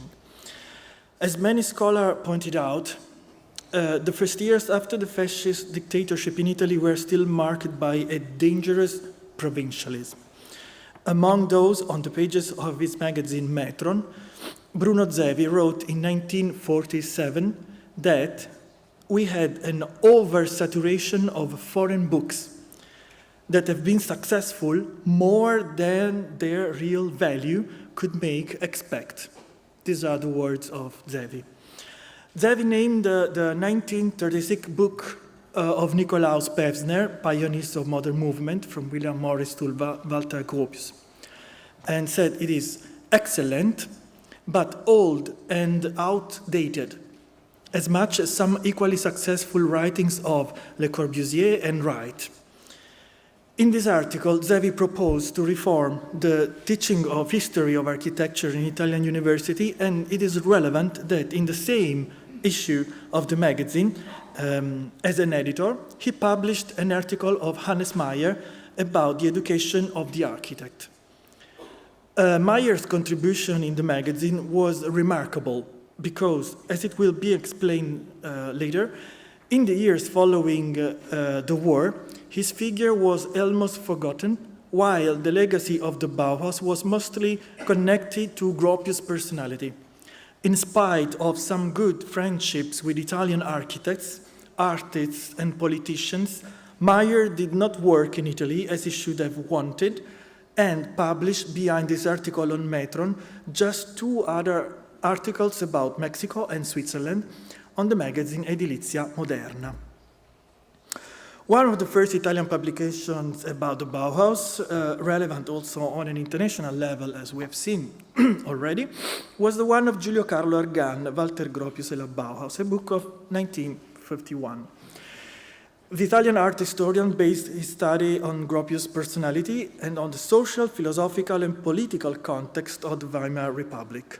Clearly, in Argan's book, the story of the German school was still totally linked to the name of Walter Gropius. On an international scale, the bibliography on the Bauhaus was still influenced by exhibitions and publications prepared by Gropius and his close collaborators. From the 1938 MoMA exhibition of Herbert Bayer, Bauhaus 1919-28, not a case, up to the publication of 1965, The New Architecture in the Bauhaus, edited by Gropius with Philip Morton Shand and Frank Pick. In 1962, Hans Maria Wingler published his seminal book, Das Bauhaus 1919-1933, which can be considered the first relevant historiographic reconstruction of the Institute history. This publication was not universally appreciated precisely because of the lack of balance among the different souls of the Bauhaus. In particular, Hannes Meyer's role seemed to be undervalued, and many voices criticized this reconstruction. Meyer's widow, Lena Bergner, was initially enthusiastic to know that a book on the Bauhaus was going to be published. But after its release, she ended up being very disappointed, also because, in her opinion, even the painter's role was overestimated, and the name of Hannes Meyer had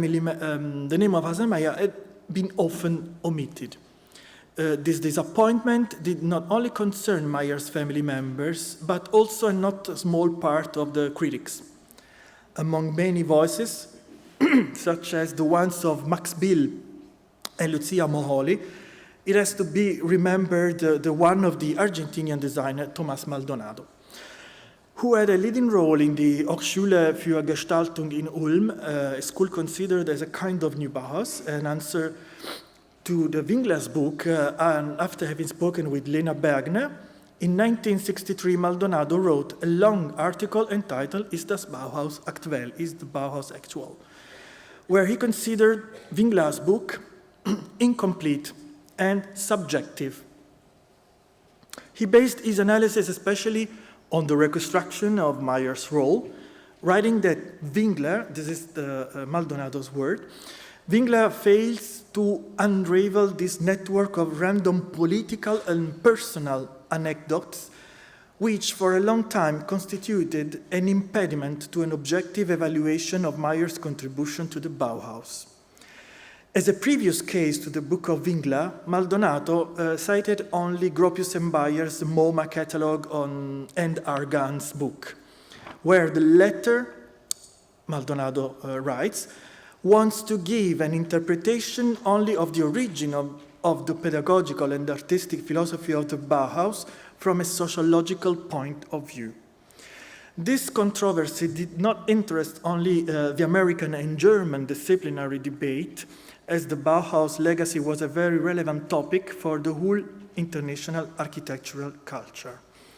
In December 1963, the British critic Rainer Banham wrote a letter to Maldonado in order to share the same opinion about Winkler's book and to emphasize the gravity of the Mayer question.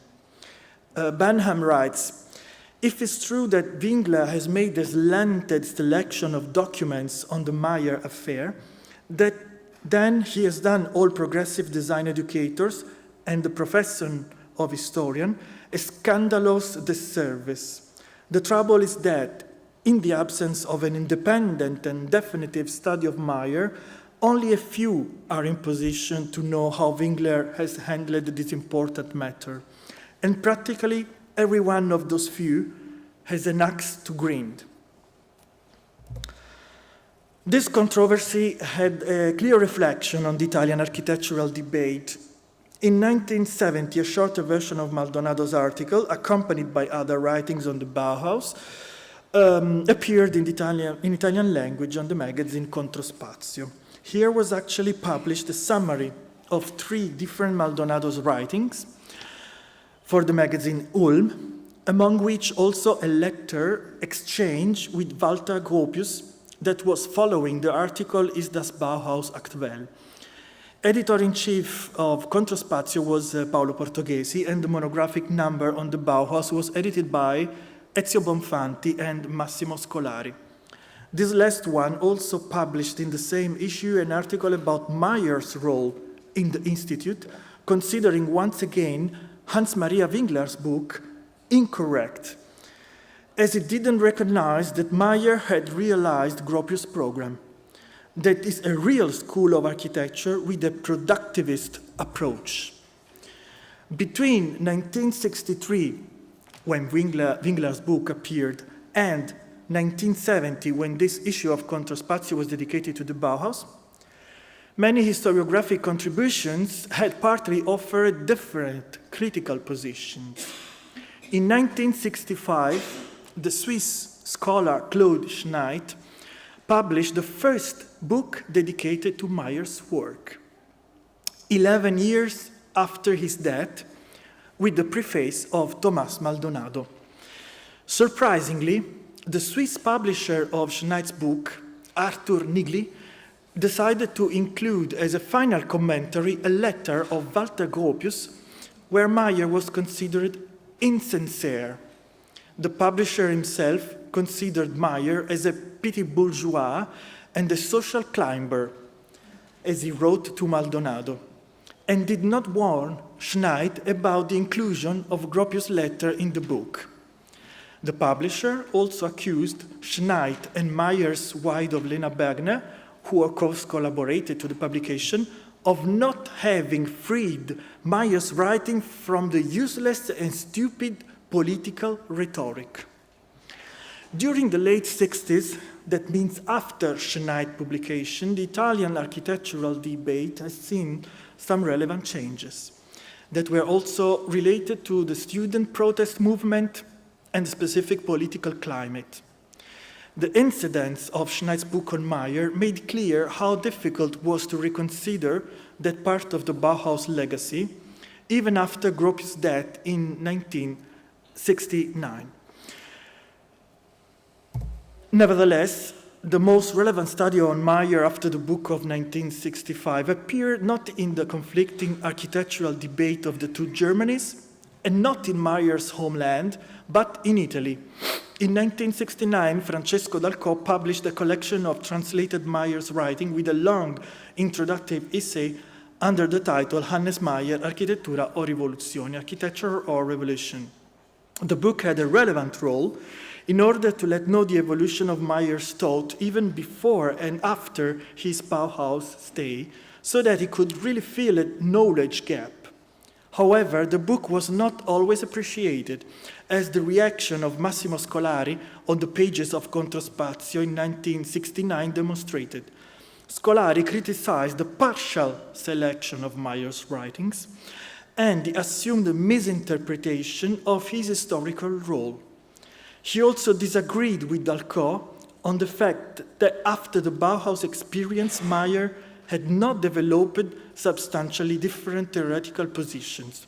On the contrary, Scolari pointed out that even though during the Bauhaus period Mayer had refused the idea of architecture as an art, during the following Soviet and Mexican years, he changed this position, as a conference text not published by Dalcott could have confirmed.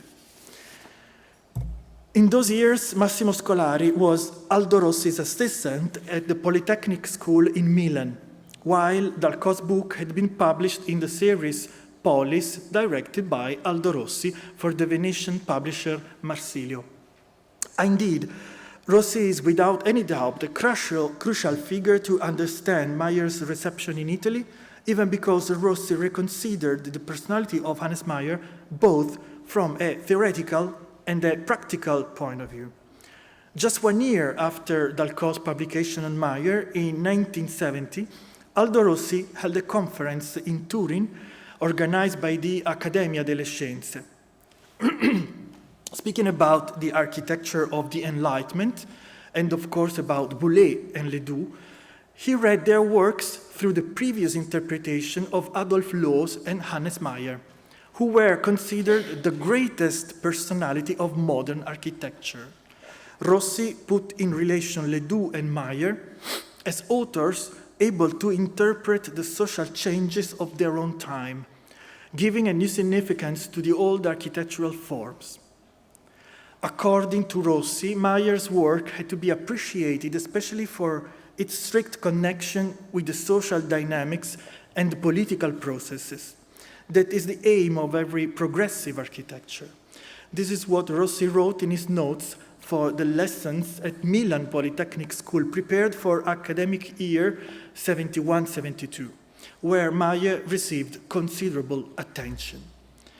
As Rossi had a relevant role in the international disciplinary debate, his ideas are particularly significant to understand how the legacy of Mayer's work could be interpreted. Because of his commitment to the events related to the student protest, in 1971, Rossi was suspended from his teaching position. So between 72 and 77, he became professor of architectural design at the ETH, the Polytechnic of Zurich. In Mayer's homeland, during a conference on February the 8th, 1972, he explained his intentions and his methodological approach using some words of Hannes Mayer. Bauen ist eine Wissenschaft geworden. Bauen ist keine Angelegenheit des Gefühls, sondern des Wissens. Translation. Building has become a science. It is not a question of feeling, but of knowledge. This was a quote from Mayer's Thesen über marxistische Architektur, written in 1931, when the Swiss architect was in the Soviet Union. Rossi wanted to exclude from the architectural teaching all the utopist visions of megastructures and imaginary cities that were the mainstream of that time, in order to defend the importance of typology and morphology. In different occasions, Rossi confirmed to be interested in Mayer's cultural and political vision, which was considered more coherent than any other. Mayer's personality became a model which was able to represent the political and social role of the architect in the modern time. This idea of reality is to be intended in a broader sense because, as Raphael Moneo wrote, in Hilberseimer and Mayer, Rossi appreciates the will to resolve the problems that architecture has with society. In addition to the social content of architecture, Rossi seemed to be interested specifically in the methodological approach of Mayer's work. This aspect has been clearly highlighted by Moneo again, who wrote that Rossi does not design schools, hospitals, theaters. He is not at the service of different programs, nor does he produce diverse artifacts whose end is merely utilitarian. From this point of view, he seemed to be far from Mayer's work, but instead there are many other contact points behind the apparent formal solutions. Actually, Rossi never spoke about architectural style, and he was interested in the reality of architectural objects. In the exhibition at the Milan Triennale of 1973 on the Architettura Razionale, there was a general reconsideration of the so-called modern movement. According to Rossi, nobody believes in the beautiful object anymore, and architects' industrial design is not credible anymore.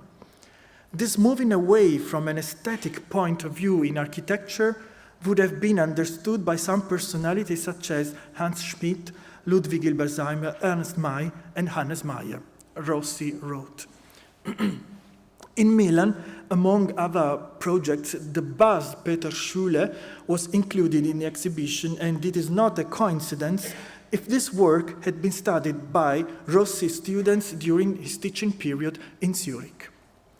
To position Meyer's reception in a complex historical frame, after Dalcaux's book of 1969, also Manfredo Tafuri's writings have to be named. Even though Tafuri is generally considered one of the most important Italian architectural historians, in 1973 he was called by Massimo Scolari one of the most passionate designers of the tendenza. Quite relevant differences can be highlighted in Tafuri's and Rossi's look on Meyer's personality. According to Tafuri, for Rossi, the reality of architecture is never denied, but it is connected to the irreality in a perverted way. True or false, this remark reflects two distant points of view, which involved the relationship between architecture and social content. Tafuri's position was clearly expressed in 1976 when he published Architettura Contemporanea together with Francesco Dalcaux. Here, Meyer's work was seen as a reaction to several expressionist tendencies of the previous years, in order to connect a political substrate to technological progress. In this sense, Meyer was tendentiously compared with the figure of André Lursat, seen as a kind of equivalent in the French context. Abandoning the romantic idea of architecture as utopia of a signified, during the 20s, Meyer's architecture would have become utopia of technical neutrality. Meyer's refusal of every formalistic requirement represented an opposite position to the one of Walter Gropius himself, as, in the words of Dalcaux in 1975, the search for a form inside the Werkbund organization and then in the utopias of the Arbeitsräte with the Bauhaus building became a real style. 2 minutes, please. Yes. The problem of the formal research of its denial was crucial. The early project for the Freidorf Siedlung in Basel that fascinated Rossi, even though he had been later repudiated by Meyer, according to Tafuri and Dalcaux, in its formal simplification suggested purist 19th century models. Rossi considered this urban complex really relevant because it went beyond the garden city type.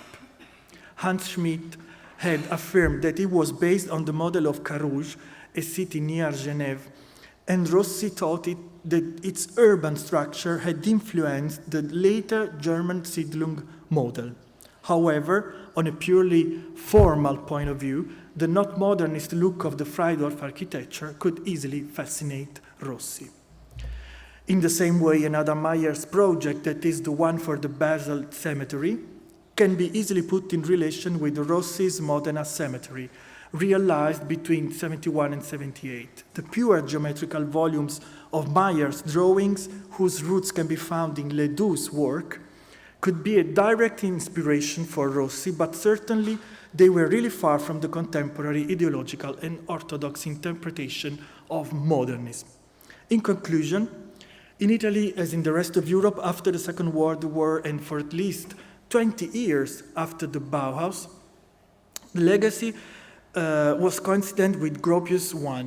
The complexity and the different souls of the Institute were not considered until Wingler's book appeared. Even though it was strongly criticized, it gave a first broader view of all the Bauhaus activities. Mayer's personality was initially omitted and forgotten, so that his rediscovery after Schneid's book and with Dalcroix's anthology meant a reconsideration of the Bauhaus history. The historiographic battle between Gropius and Mayer's defenders found a peculiar field in Italy, where from the half of the 60s, Mayer's work and thought were enthusiastically reread by a not irrelevant part of the architectural culture. The political climate of those years, following the student protest, was favorable for rediscovery of a methodological approach based on interaction between architecture and social reality. Mayer's work was appreciated for its abandon of any romantic, formalistic research, and more than for the same ideological premise, for the inner coherence of his approach. Looking at the different interpretation of what has been often called, already in the pages of Argan, the Bauhaus idea, Mayer's legacy could give a quite different lesson, opposing to an abstract idealization in symbolic forms a concrete production of architecture. This lesson could reveal itself extremely useful to those architects and scholars who refused an escape from reality in that specific historical moment, characterized by utopian and idealistic visions. Thanks to his entire work, Hannes Mayer was a perfect support for this tendency, and even his misinterpreted role in the Bauhaus could become instead instructive if, as Massimo Scolari wrote, Mayer brings the Bauhaus idea back on the ground. Thank you.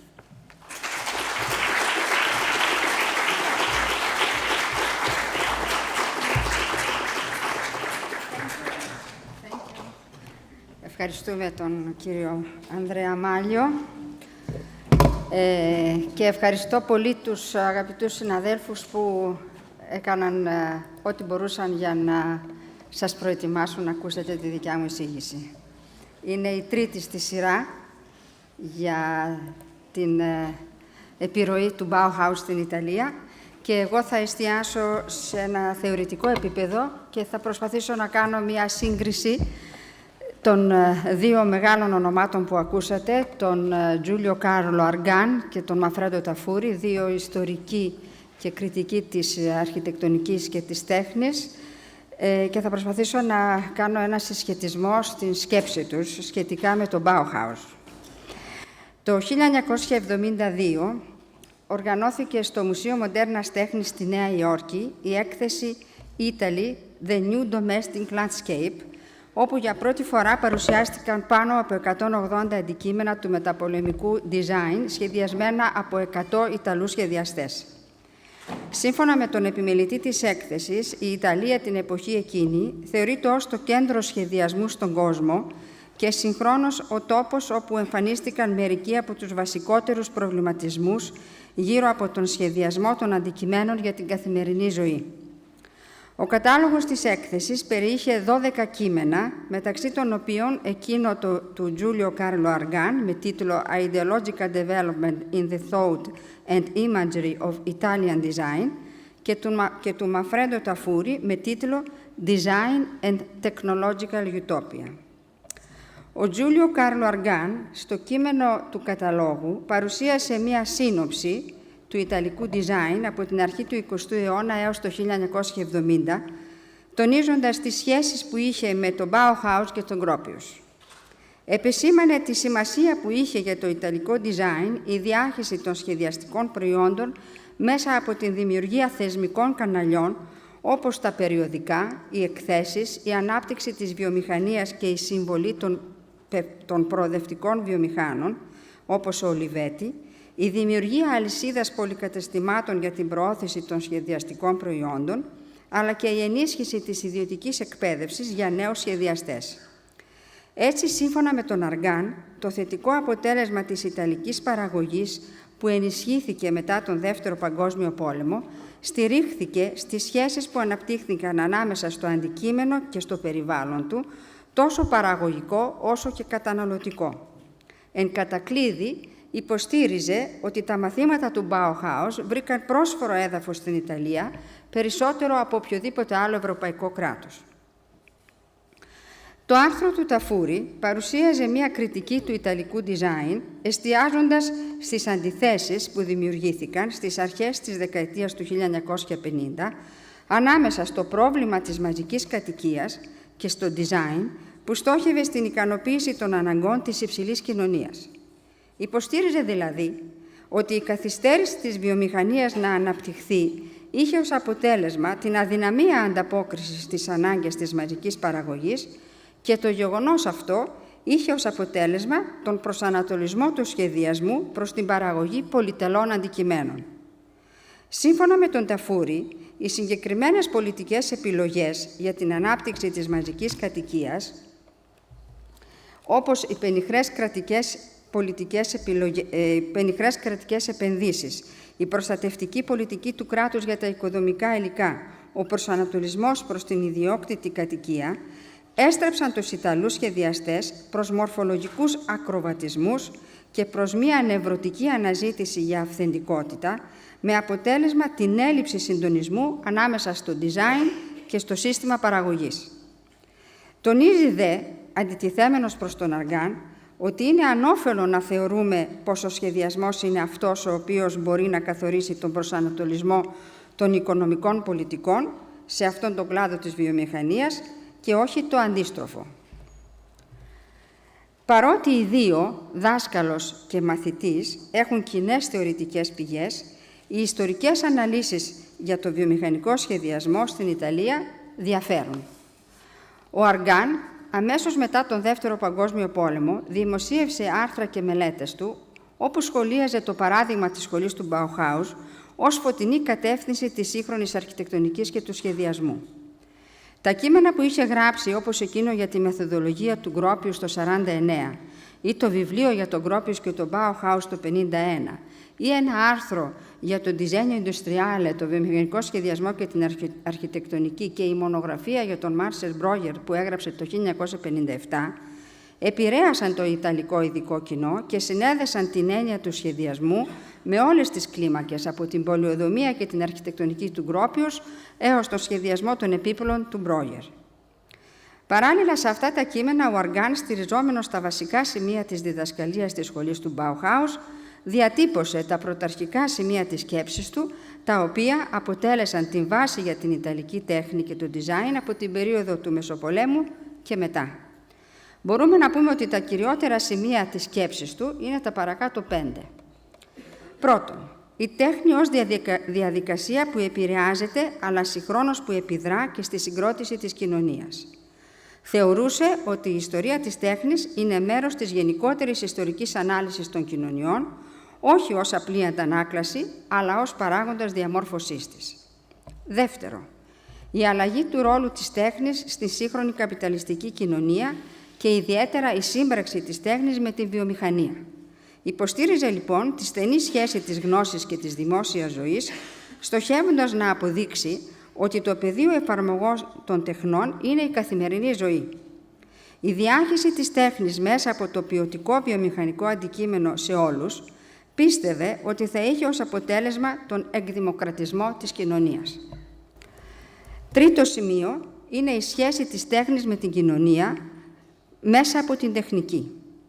Η τεχνική με την έννοια της δημιουργίας είναι η συμμετοχή στην πραγματική ζωή και ο εμπλουτισμός της με νέες μορφές επιτρέπει να εμφανίζεται η ανθρώπινη λογική.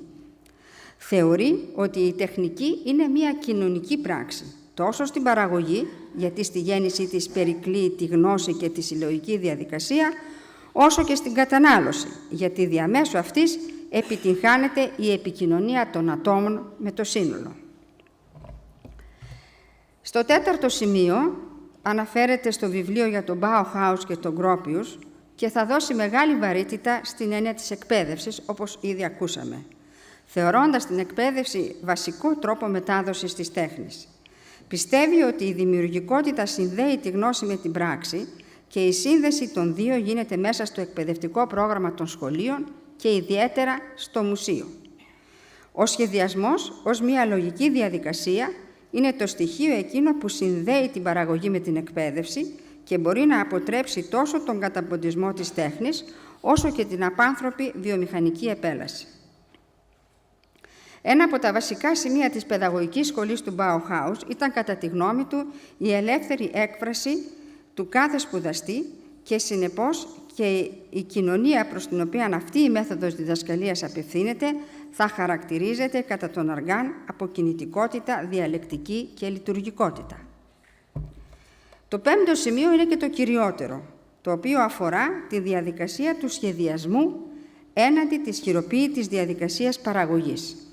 Υποστήριζε λοιπόν τον σχεδιασμό, το progetto, απέναντι στη χειροτεχνία, την λογική οργάνωση του μέλλοντος απέναντι στην αυθόρμητη καλλιτεχνία, την επιμελημένη διορατικότητα απέναντι στην τυχαία επιτυχία.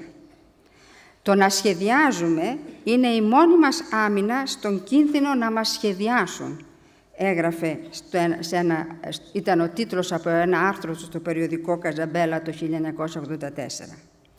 Με τον όρο σχεδιασμός επιδιώκει να δηλώσει την έννοια της ευθύνης που έχει ο καλλιτέχνης, τον προγραμματισμό των πράξεων, την αποφασιστικότητα πριν από κάθε επιλογή.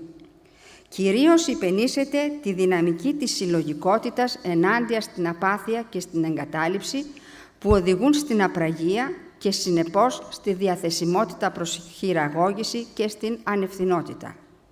Έλεγε, σχεδιάζουμε ενάντια στην πίεση που δεχόμαστε από ένα απολιθωμένο παρελθόν για να μετατρέψουμε τη δύναμή του σε όθηση και όχι σε βάρος, σε αίσθηση ευθύνης και όχι σε ενοχή. Δεν σχεδιάζουμε τη νίκη, αλλά τον τρόπο που θα μας επιτρέψει να αντέξουμε στον αγώνα. Για τον Αργάν, ο σχεδιασμός αποτελεί το πρώτο βήμα της ένωσης της τέχνης με τη βιομηχανία στο πλαίσιο μιας δημοκρατικής κοινωνίας. Ο καλλιτέχνης θα πρέπει να μεταβεί από το σκίτσο στο γραμμικό σχέδιο, παρουσιάζοντας έτσι τη μετάλλαξή του σύμφωνα με τις ανάγκες της σύγχρονης παραγωγικής κοινωνίας. Η πίστη του για την μεθοδολογία του Γκρόπιους στηριζόταν στη χρησιμότητα του κοινού καλού ως μια ηθική και πολιτική έννοια, προϋποθέτοντας όμως μια κοινωνία όπου οι αλλαγές ήταν τέτοιες, ώστε η τέχνη να μπορεί να αποτελέσει μια συνολική βάση εκπαίδευσης. Η τέχνη και ιδιαίτερα η διαδικασία της γέννησής της, δηλαδή ο σχεδιασμός, θεωρήθηκε ως κίνητρο για τη βελτίωση της κοινωνικής συνείδησης, ως εκπαιδευτική πλατφόρμα μιας μαζικής αλλαγής με στόχο τις καλύτερες συνθήκες διαβίωσης. Για τον Αργάν, ο καλλιτέχνης έπρεπε να δράσει για να φανερώσει μέσα στην τέχνη του τις εμπειρίες και τις πνευματικές του απαρχές και αυτή η δράση, καθώς θα μεταφερόταν στη βιομηχανία, θα μπορούσε να της προσδώσει όλα εκείνα τα βέλτιστα στοιχεία του ανθρωπισμού. Ο Γκρόπιους είναι η μορφή του πρωταγωνιστή σε αυτό το μεγάλο κοινωνικό πρόγραμμα της ορθολογικής αρχιτεκτονικής, το οποίο όμως οδηγήθηκε σε αδιέξοδο λόγω των πολιτικών αλλαγών στη Γερμανία. Η αρχιτεκτονική αποτελεί για τον Αργάν την έκφραση μιας συλλογικότητας και ο Γκρόπιους με την ίδρυση του Bauhaus θα μπορούσε να δώσει λύσεις στην κρίση μετά τον Πρώτο Παγκόσμιο Πόλεμο. Αντίθετα με τον Αργάν, ο Ταφούρι, έχουμε χάσει μια εικόνα, δεν πειράζει, δεν έχει γράψει ένα ολόκληρο κείμενο αφιερωμένο στο Bauhaus. Βρίσκουμε λίγες αναφορές στα βιβλία του και ακόμα λιγότερες στο περίφημο μάθημά του για τις καλλιτεχνικές πρωτοπορίες το 1979-1980. Όμως από το 1968 στο τμήμα Ιστορίας της Σχολής της Βενετίας γίνονται έρευνες σχετικά με την αρχιτεκτονική του 20ου αιώνα και τις συνδέσεις της με τις συνθήκες παραγωγής και βασικοί συνεργάτες του Ταφούρι ασχολήθηκαν διεξοδικά με το φαινόμενο Bauhaus. Για παράδειγμα, ο Μάριο Μανιέρη Ελία, ο οποίος το 1975 δημοσίευσε το βιβλίο για τον Βίλιαμ Μόρις και σχολίασε εκτενώς την ιδεολογική σχέση που εγκατέστησε ο Πέβσνερ ανάμεσα στον Άγγλο και τους στόχους του Bauhaus. Ο Φραντζέσκο Νταλκό, ο οποίος ασχολήθηκε ιδιαίτερα με την τέχνη και την αρχιτεκτονική στη Γερμανία των αρχών του αιώνα, υπογράφοντας μαζί μεταξύ των άλλων και το κεφάλαιο για τον Bauhaus, το περίφημο βιβλίο «Σύγχρονη αρχιτεκτονική» που συνέγραψε με τον Μαφρέντο Ταφούρι. Ο Μάσιμο Κατσάρη διερεύνησε τις θεωρητικές απαρχές της πίστης του δυτικού πολιτισμού στον ορθολογισμό και την τεχνολογία καταδεικνύοντας τη σημασία της ανάδυσης της αρνητικής σκέψης για τη σύγχρονη σκέψη. Το όπλο της μάχης όλης αυτής της ομάδας της Σχολής της Βενετίας είναι η κριτική των ιδεολογιών. Η ανάλυση δηλαδή όλων εκείνων των ιδεολογικών κατασκευών που χρησιμοποιεί η αστική τάξη με στόχο την εξομάλυση των αντιθέσεων που προκαλεί η επιβολή των προθέσεών της. Οι θεσμικές και οικονομικές μεταβολές της κάθε εποχής και η επίδρασή τους στις διάφορες τεχνικές σχεδιασμού του χώρου θεωρούνται υπεύθυνες τόσο για τη δημιουργία των οπτικών εικόνων, όσο και των οικονομικών αντικειμένων. Ακόμα πιο συγκεκριμένα, οι αναλύσεις επιδιώκουν, όπως έγραφε ο Βάλτερ Μπένιαμιν, να διερευνήσουν όχι ποια είναι η θέση του καλλιτέχνη στα μέσα παραγωγής, αλλά ποια είναι η σχέση του με αυτά. Ο Ταφούρη εντάσσει το Bauhaus στο πλαίσιο των καλλιτεχνικών πρωτοπορειών των αρχών του 20ου αιώνα, μαζί με τον ντεστίλ, τον φουτουρισμό και τον κονστρουκτιβισμό. Υπογραμμίζοντας την απολυτική θέση τους, υποστηρίζει ότι μέσα από την ενοποίηση των αντιθετικών στοιχείων στην τέχνη και την παράλληλη χρήση διαφορετικών καλλιτεχνικών λεξιλογίων για την παραγωγή ενός ενωτικού έργου, συμμετέχουν στην αλλαγή των διαδικασιών παραγωγής. Οι δράσεις των καλλιτεχνικών πρωτοπορειών συνηγορούν στο να διδαχθεί το υποκείμενο που ζει μέσα στις μεγάλες μητροπόλεις, όχι πώς να αντέξει το σοκ της καθημερινής ζωής, αλλά πώς να το απορροφήσει και να το εσωτερικεύσει ως μία αναπόφευκτη κατάσταση ύπαρξης. Σχετικά με τη διδασκαλία στο Bauhaus, ο Ταφούρη παρατηρεί ότι η πρώτη περίοδος εκείνη της Βαϊμάρης μέχρι το 1923 χαρακτηρίζεται από τη σχέση τέχνης και χειροτεχνίας που αναπτύσσεται σε μικρή κλίμακα μέσα σε μια κοινωνία και είναι αντίθετη με τη μεγάλη εντατικοποιημένη βιομηχανική παραγωγή. Είναι η περίοδος όπου το υλικό που κυριαρχεί στη σχολή είναι το ξύλο, η επεξεργασία του οποίου γεφυρώνει το λαό με τη φύση και υπάρχει έντονη η πίστη στη δημιουργικότητα του λαού. Κάτω από την επίδραση των ιδεωδών της Οκτωβριανής Επανάστασης επιδιώκεται η όσμωση της τέχνης με το λαό και ο Γκρόπιους στοχεύει στην εκπαίδευση του λαού και όχι στη δημιουργία ειδικών για τον σχεδιασμό. Στη δεύτερη περίοδο, μετά το 1922, με τον ερχομό του Βαντέσμπουργκ και την αλλαγή του Ίτεν από το Μοχόλινάγκη, το πρόγραμμα της σχολής αλλάζει και ως προτεραιότητα εμφανίζεται η σχέση με την τεχνολογία και με την βιομηχανική παραγωγή. Κατά τον Ταφούρη, αρχιτέκτονες όπως ο Μις και ο Χιλμπερσάιμερ αποκτούν μεγαλύτερη σημασία λόγω του προσανατολισμού τους προς την τεχνολογία.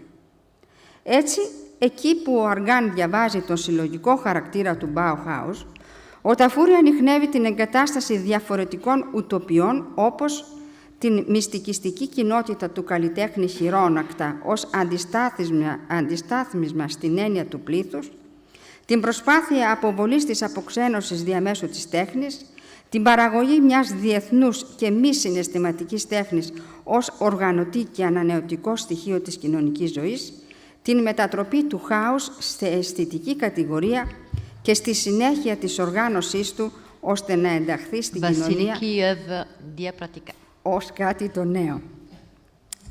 Έτσι, εκεί που ο Αργάν διαβάζει το συλλογικό χαρακτήρα, το είπαμε, είναι φανερό για τον Ταφούρη ότι κάθε προσπάθεια αναδιοργάνωσης της κοινωνίας οφείλει να έχει ως σημείο εκκίνησης την κριτική των ιδεολογιών που υποστηρίζουν τις εκάστοτε προτάσεις.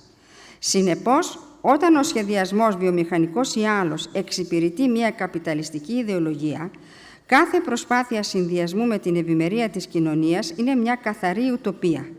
Με άλλα λόγια, το πέρασμα από την τέχνη στην χειροποίητη παραγωγή και από εκεί στο βιομηχανικό σχεδιασμό είναι η πορεία μιας αρχιτεκτονικής ιδεολογίας που επιδιώκει να επιλύσει την αντίφαση που εμφανίζεται ανάμεσα στην εσωτερική υποκειμενική αντίσταση στο μητροπολιτικό σοκ και στα στοιχεία του εξωτερικού δομικού συνόλου του παραγωγικού συστήματος.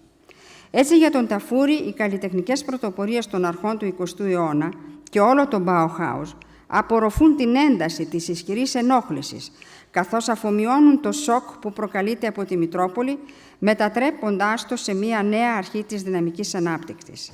Υποδεικνύουν έτσι τους τρόπους με τους οποίους μπορεί να γίνει εκμεταλλεύσιμο στο μέγιστο βαθμό το άγχος, το οποίο προκαλείται από την απαξίωση των αξιών και τροφοδοτείται συνεχώς από την εμπειρία της Μετρόπολης. Δηλαδή, η έντονη αντίδραση της πρωτοπορίας, όπως εκφράστηκε μέσα από τα έργα της, μετατράπηκε σε θετική αξία και η άρνηση κάθε διανοητικής πολυπλοκότητας οδήγησε στην αποδοχή του ορθολογισμού.